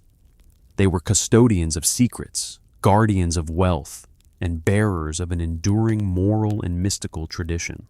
Within Europe itself, castles, abbeys, and subterranean chambers were frequently examined in search of lost Templar treasures. Archaeologists, antiquarians, and adventurers explored locations where chroniclers hinted at hidden vaults, secret tunnels, and lost libraries. Legends of coded inscriptions and architectural symbolism suggested that the Templars had deliberately concealed their knowledge from those who might misuse it. This narrative, blending historical fact with myth, created a landscape where every ruin, every stone, and every artifact became a potential key to understanding or accessing the hidden world of the Order. The imagination of generations, fueled by the dramatic suppression of the Templars, kept these mysteries alive. The psychological power of these legends extended beyond treasure and relics. The Templars became emblematic of resistance to authority, moral courage under persecution, and the tension between temporal and spiritual power. Their story offered a narrative of endurance, betrayal, and mystique that resonated across centuries. In literature, folklore, and popular imagination, the Knights embodied the intersection of history and legend. Their actions, virtues, and downfall serving as both cautionary tale and inspiration. They were not merely figures of the past. They became symbols of human ambition, secrecy, and resilience. The interplay of fact and fiction in Templar legends was reinforced by the dramatic nature of their dissolution. The coordinated arrests on October 13, 1307, the coerced confessions, and the execution of Jacques de Molay created a historical narrative that was already cinematic before it was mythologized. The sudden disappearance of the Order, combined with its previously vast influence, left an unfillable void, naturally giving rise to speculation about hidden knowledge and treasures. It is this vacuum filled with imagination, fear, and admiration that has ensured the Templars' enduring presence in culture, scholarship, and adventure lore. Even today, the Templars' legacy continues to inspire exploration, scholarship, and storytelling. From novels to films, from conspiracy theories to archaeological pursuits, their narrative occupies a space where history, myth, and mystery converge. The fascination with their treasures, secrets, and enduring symbols reflects both the human appetite for intrigue and the dramatic impact of their historical suppression. In every tale of hidden gold, sacred relics, or esoteric wisdom, the echo of the Templars' disciplined courage and tragic downfall reverberates, reminding the world of an order that was both extraordinarily real and profoundly enigmatic. Through these enduring legends, the Knights Templar have achieved a form of immortality. Though their physical presence was dismantled and their wealth seized or dispersed, the stories of courage, secrecy, and mystical knowledge survived, passed down through generations. Each new exploration, each retelling, each whispered rumor reinforces the symbolic power of the Order. The Templars vanishing from the stage of power became eternal in the cultural imagination, a testament to the enduring fascination with history, heroism, and the unknown. Even centuries after the fall of the Knights Templar, the Order's influence and mystique persisted, evolving from historical fact into legend. Tales of hidden treasures and sacred relics became intertwined with speculation about surviving knights and clandestine networks that endured in secrecy, shaping the imagination of adventurers, historians, and storytellers alike. From Europe to the edges of the New World, the Templars' disappearance did not signal an end, but rather the beginning of a mythic journey, one in which history, speculation, and imagination converged. Whispers of Templar survival circulated almost immediately after the Order's dissolution. Some knights allegedly escaped to distant lands, fleeing the wrath of Philip IV, and seeking refuge in countries where royal authority was weaker. Portugal, with its rugged coastlines and sympathetic nobility, became a reputed sanctuary for exiled Templars. Scotland, embroiled in its own conflicts with England, was said to provide shelter to trained warriors who had once commanded vast armies and resources.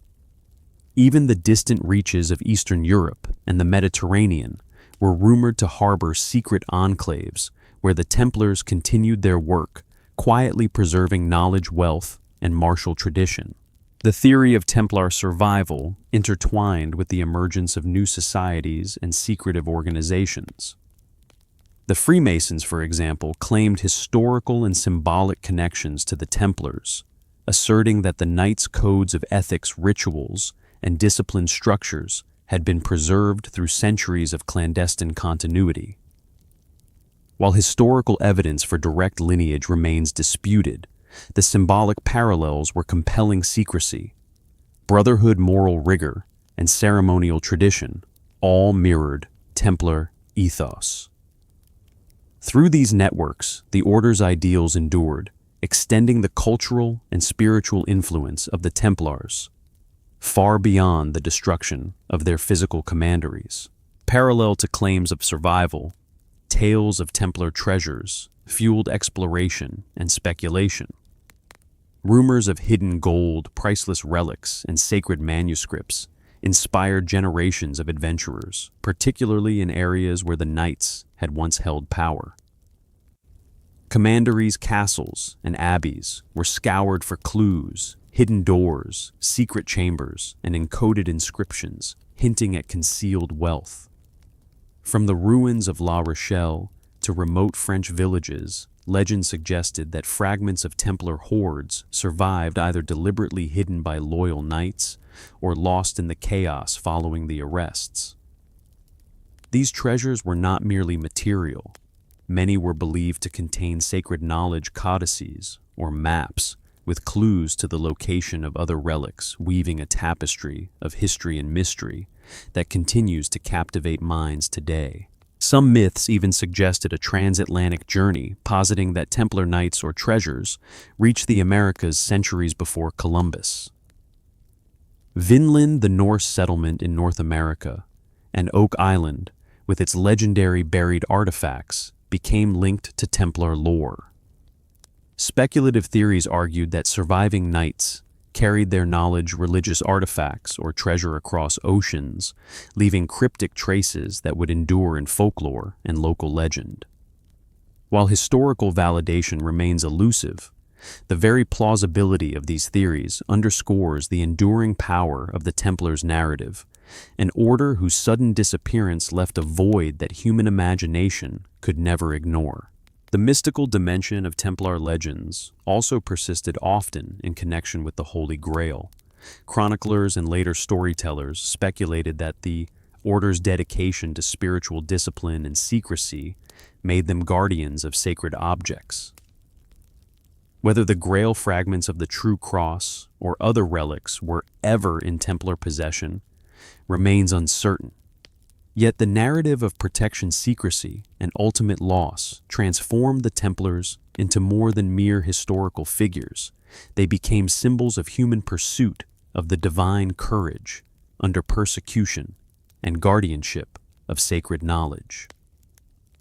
Legends of clandestine rites, encoded messages, and secret tunnels further amplified this aura of mystery. Europe remained littered with historical echoes that fueled such speculation. Ancient maps, cryptic carvings, and architectural symbols inspired theories about hidden passages and secret vaults. In France, legends of underground tunnels beneath former Templar commanderies suggested a network designed for escape, concealment, and the safeguarding of treasures. In Spain and Portugal, coastal fortresses and monastic ruins became sites of fascination, where explorers sought traces of wealth or hidden knowledge. Each rediscovered artifact, each deciphered symbol, became a link between the historical Templars and the legends they inspired. The Templars' mystique extended into modern secret societies, where their imagery, codes, and rituals were incorporated as symbols of virtue, secrecy, and brotherhood. These societies often claim spiritual and ethical continuity, with the knights preserving ideals of discipline, loyalty, and moral integrity. Ceremonial practices, hierarchical structures, and symbolic language mirrored the Templars' approach to organization and faith. Even without direct historical lineage, the invocation of the Templar legacy became a method of legitimizing moral authority and mystique within these groups, further embedding the knights in cultural imagination. Treasure hunting, scholarly research, and storytelling perpetuated these legends into contemporary culture. Archaeologists, historians, and enthusiasts examined ruins, manuscripts, and local traditions for evidence of hidden Templar influence. Films, novels, and video games dramatized their exploits and secrets, blending historical events with speculative fiction. The Templars' narrative thus evolved into a cultural touchstone, a story of bravery, betrayal, endurance, and mystery that bridged centuries and crossed continents. Yet even amidst myth, certain historical truths endured. The Templars had amassed extraordinary wealth, exercised remarkable influence across Europe and the Holy Land, and exemplified disciplined courage and moral rigor. Their downfall, orchestrated by Philip IV and sanctioned by the Church, created a narrative of sudden disappearance, betrayal, and persecution. A narrative whose dramatic resonance facilitated centuries of speculation. Myths of treasure survival, secret knowledge, and spiritual guardianship were built upon a foundation of reality, magnified by human imagination and cultural fascination. The Templars' enduring impact is also visible in the fascination with symbols and codes, architectural features of surviving commanderies. Cryptic carvings and enigmatic inscriptions have been studied for hidden meaning, often interpreted as keys to understanding lost knowledge or treasures. Whether these symbols were intentionally designed for secrecy or later imbued with speculative significance, they have contributed to a perception of the Templars as custodians of hidden wisdom, masters of cryptic communication, and guardians of arcane secrets. The interplay of fact and interpretation has cemented the Templars as a subject of enduring intrigue. In the collective imagination, the Knights Templar occupy a unique position, historically real, yet mythically amplified. They were warriors and financiers, monks and guardians, persecuted victims and legendary figures. Their dramatic fall, coupled with whispers of hidden treasure, sacred relics, and clandestine survival, transformed them into a timeless symbol of human fascination with courage, secrecy, and the unknown. Across Europe and beyond, the echoes of their discipline, sacrifice, and mystery continue to inspire, ensuring that the story of the Templars remains alive in the minds of explorers, scholars, and dreamers alike. Even today, the Knights Templar are invoked as icons of resistance to corruption, exemplars of moral courage, and symbols of the allure of hidden knowledge. From speculative historical research to imaginative fiction, their story continues to captivate. Every investigation into hidden treasures, every exploration of supposed Templar sites, and every retelling of their history reinforces the mythos, blending historical record with enduring legend. In this way, the Templars' legacy persists, an intertwining of reality and imagination that speaks to the enduring power of history, mystery, and human curiosity. The story of the Templars teaches that true legacy is not only measured by wealth, power, or military conquest, but by endurance, principle, and the capacity to inspire imagination across centuries. Even in death and dispersal, the Order's influence survived, preserved in legend, scholarship, and cultural memory. Their treasures, whether material or symbolic, continue to captivate, embodying the intersection of history, myth, and human fascination.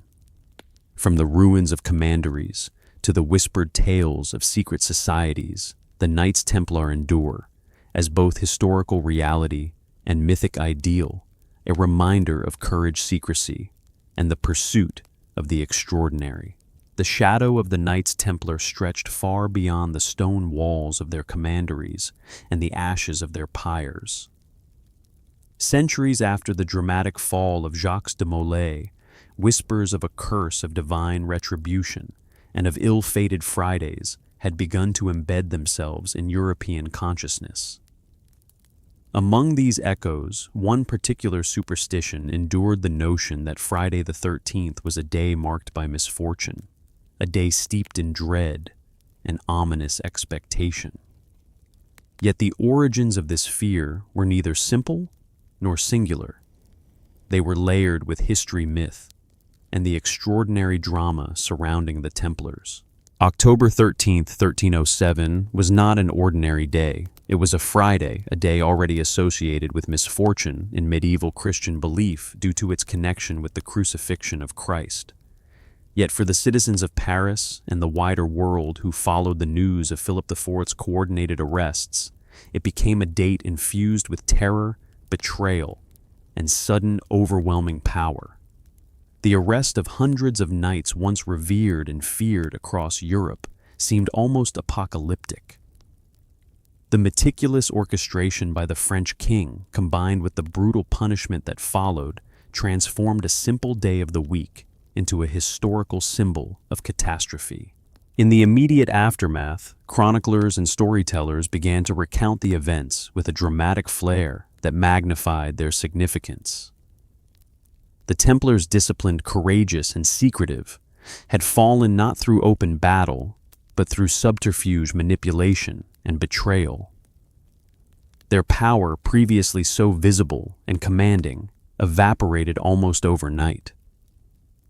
This sudden reversal occurring on a Friday created a fertile narrative for superstition, a convergence of timing, treachery, and tragic consequence. For ordinary people and nobility alike, the coincidence of the date and the collapse of an institution as powerful as the Templars seemed to carry an almost mystical weight. Over the decades, the story of October 13th, 1307 became intertwined with broader European beliefs, about luck, divine favor, and cosmic order. Fridays, often associated with executions, misfortune, and spiritual trial, gained a sinister overlay when paired with the number 13 itself, historically regarded with unease. In Christian numerology and folklore, 12 often symbolized completeness. 12 apostles, 12 tribes of Israel, while the number 13 suggested imbalance, transgression, and the intrusion of chaos into order. The combination of Friday and 13 thus became an intersection of cultural fear and historical resonance, a date capable of inspiring dread, rooted in centuries of narrative layering. The dramatic narrative of the Templars' downfall amplified this superstition. Jacques de Molay's defiance, the executions, the whispered curse, and the subsequent deaths of Philip IV and Pope Clement V all reinforced the perception that the Templars' demise had been both extraordinary and divinely significant. The idea of a curse fulfilled within a year gave the historical event a supernatural dimension. While later historians would debate the coincidence of these deaths for contemporaries and successive generations, the events appeared as evidence of a cosmic justice linked to a particular day, forever intertwining the Templars' story with Friday the 13th. However, historical investigation reveals a more complex lineage of the superstition. The fear of Friday as an unlucky day predates the Templars, rooted in medieval Christian belief and folklore.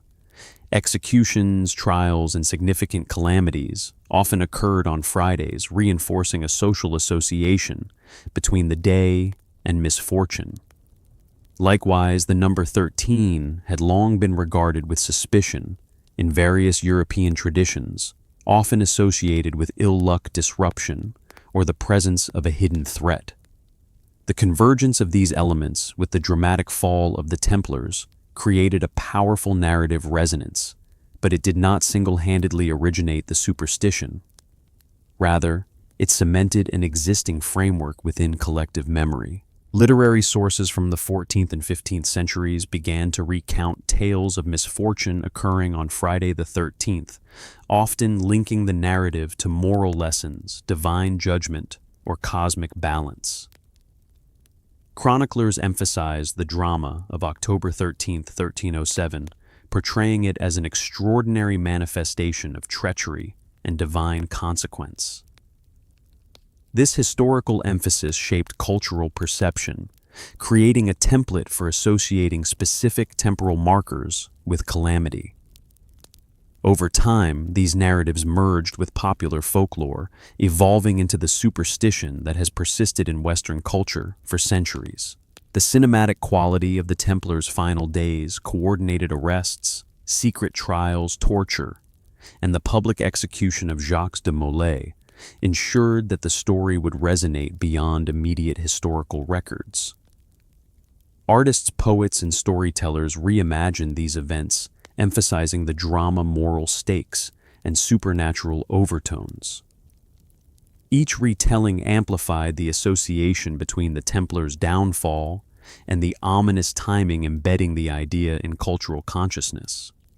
By the 19th and 20th centuries, the legend had transformed from historical record into a broader cultural myth linking Friday the 13th with misfortune in the popular imagination.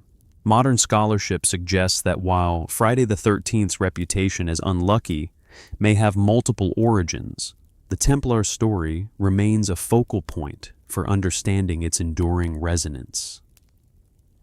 The psychological impact of the dramatic events, combined with centuries of retelling, created a symbolic weight that transcended factual analysis. The narrative of betrayal, sudden collapse, and prophetic curses allowed the date to serve as a touchstone for fear, imagination, and cultural storytelling, transforming a historical coincidence into a symbol of universal human concern about fate, power, and vulnerability. In contemporary culture, Friday the 13th has become a global marker of superstition, associated with caution, fear, and the supernatural. Yet, beneath the modern symbols, black cats, broken mirrors, and horror films lies a deep historical resonance that can be traced to dramatic events like the fall of the Templars.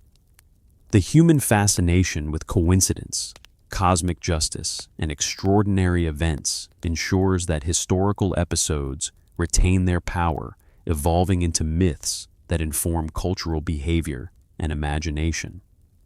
In this context, the Templars are more than a historical curiosity. They are a catalyst for the enduring human engagement with fate and the mysterious forces that seem to shape our world. The Templars' legacy, therefore, is not confined to treasure secret knowledge or architectural remains.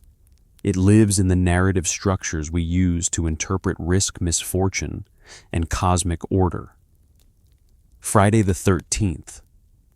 As a cultural construct, owes much of its resonance to the dramatic and theatrical collapse of an institution that was once synonymous with power, secrecy, and divine mission. The story of Jacques de Molay, Philip IV, and the orchestration of October 13, 1307, provided a template for understanding the interplay of human ambition, betrayal, and perceived divine justice, crystallizing a superstition that would endure for centuries. Even as the centuries passed, the Templar story continued to shape cultural memory.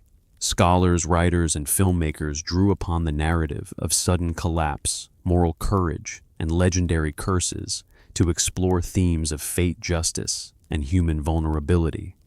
The myth of Friday the 13th, though now global in recognition, remains anchored in a moment of extraordinary historical drama, an intersection of human ambition, betrayal, and coincidence that produced a lasting symbol of caution and foreboding. It is a reminder that history, legend, and superstition are often intertwined, creating narratives that endure far beyond the lifetimes of those who first lived them. The psychological impact of this linkage between the Templars' downfall and an unlucky day cannot be understated. Humans are pattern-seeking creatures, predisposed to assign significance to coincidence and narrative. The dramatic events of October 13, 1307, provided a compelling story that satisfied this cognitive tendency. By linking an extraordinary historical event to a specific date, chroniclers, storytellers, and cultural memory reinforced the perception of inherent danger, creating a template that would survive and evolve into modern superstition. In this way, the Templars' legacy is as much about narrative power as it is about material, political, or religious history. The story of Friday the 13th, therefore, is inseparable from the Templars. While superstition may have earlier roots, the dramatic events surrounding the Order's fall provided a powerful narrative anchor. The combination of political intrigue, betrayal, sudden collapse, and the legendary curse of Jacques de Molay created a story that resonated across centuries. It transformed a day of ordinary misfortune into a symbol of cosmic imbalance, a narrative lens through which subsequent generations interpreted coincidence, misfortune, and human ambition. The Templars, through their courage, tragedy, and myth, became immortal, leaving a mark on history and superstition that endures to this day. As centuries passed, the shadow of the Knights Templar continued to loom over European culture, folklore, and imagination. Friday the 13th evolved from a historical coincidence into a global symbol of misfortune, yet its roots remained inexorably tied to the dramatic events of October 13, 1307. The Templars' downfall, so sudden, so orchestrated, and so public, provided a narrative template for understanding risk, betrayal, and divine retribution, linking historical reality to superstition in a way that would endure for generations. By the 17th and 18th centuries, references to Friday the 13th as a day of caution or dread became more common in literature and oral tradition. Travelers, chroniclers, and moralists recounted tales of misfortune, often invoking the Templars as historical exemplars of cosmic justice. The combination of an unlucky day and the mysterious disappearance of one of the most powerful and secretive orders in history created a story that satisfied human fascination with patterns, causality, and morality. The legend of Jacques de Molay's curse, whether coincidence or divine intervention, resonated across centuries, reinforcing the narrative of Friday the 13th as a day to respect fear and avoid. Modern culture has taken the superstition even further, transforming Friday the 13th into a symbol in literature, film, and popular media. Yet the Templars remain the historical anchor for this phenomenon. Horror films, novels, and television series often exploit the combination of fear, secrecy, and betrayal that was dramatized in Paris during 1307. The image of the hooded knight that chains the pyres and the whispered curse has persisted in cultural memory, linking past events with contemporary storytelling. In every retelling, the Order's courage, discipline, and dramatic downfall provide the tension that underpins the mythos. Yet beyond superstition, the Templars' legacy persists in deeper, more tangible ways. Their innovations in banking administration and military organization influenced European institutions long after the Order's dissolution. Commanderies became models for local governance. Financial practices pioneered by the Templars laid groundwork for modern banking systems. Even as myths of hidden treasures and sacred relics captured imaginations, the practical achievements of the Order continued to shape history in ways less visible, but no less profound. The enduring fascination with the Templars also reflects human attraction to mystery and secrecy.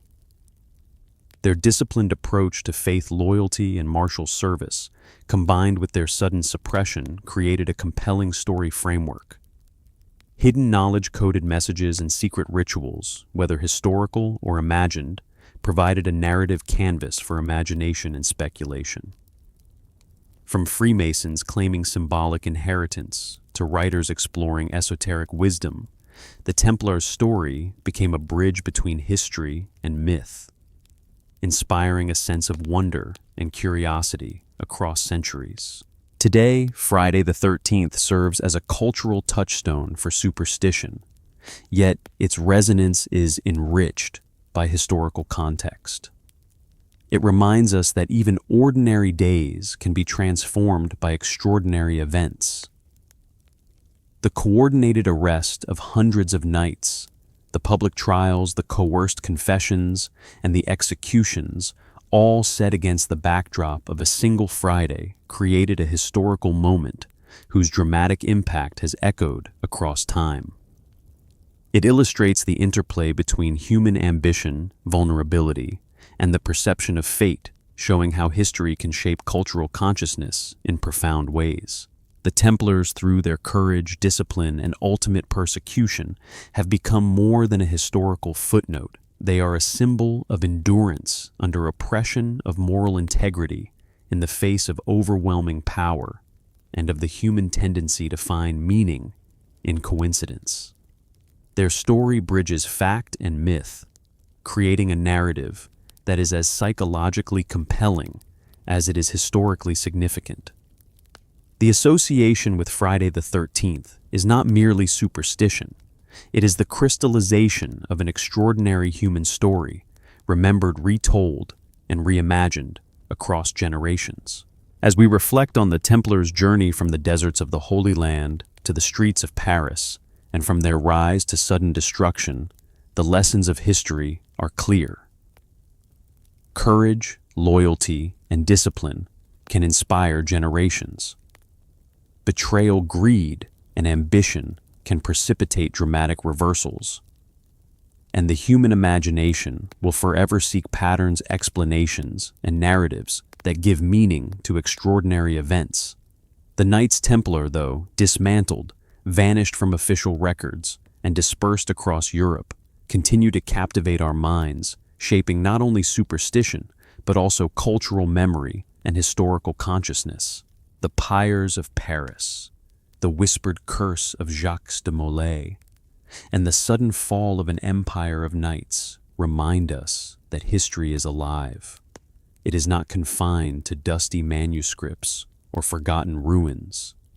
It is a living force that continues to influence thought, imagination, and belief. Friday the 13th, as a superstition and cultural symbol, is inseparable from this history. It is a reminder of the Templars' extraordinary impact and the way that dramatic, morally charged events can echo through time, shaping human perception and inspiring generations of fascination.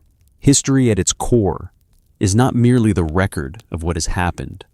It is the story of human courage, ambition, and imagination. The Knights Templar, once the most feared and revered warriors of Christendom, met betrayal and annihilation, yet their story endured. From the hidden vaults of their treasures, to the whispered curse of Jacques de Molay, and even to the superstition of Friday the 13th, their legacy reminds us that the past never truly dies. It waits to be discovered, remembered, and retold.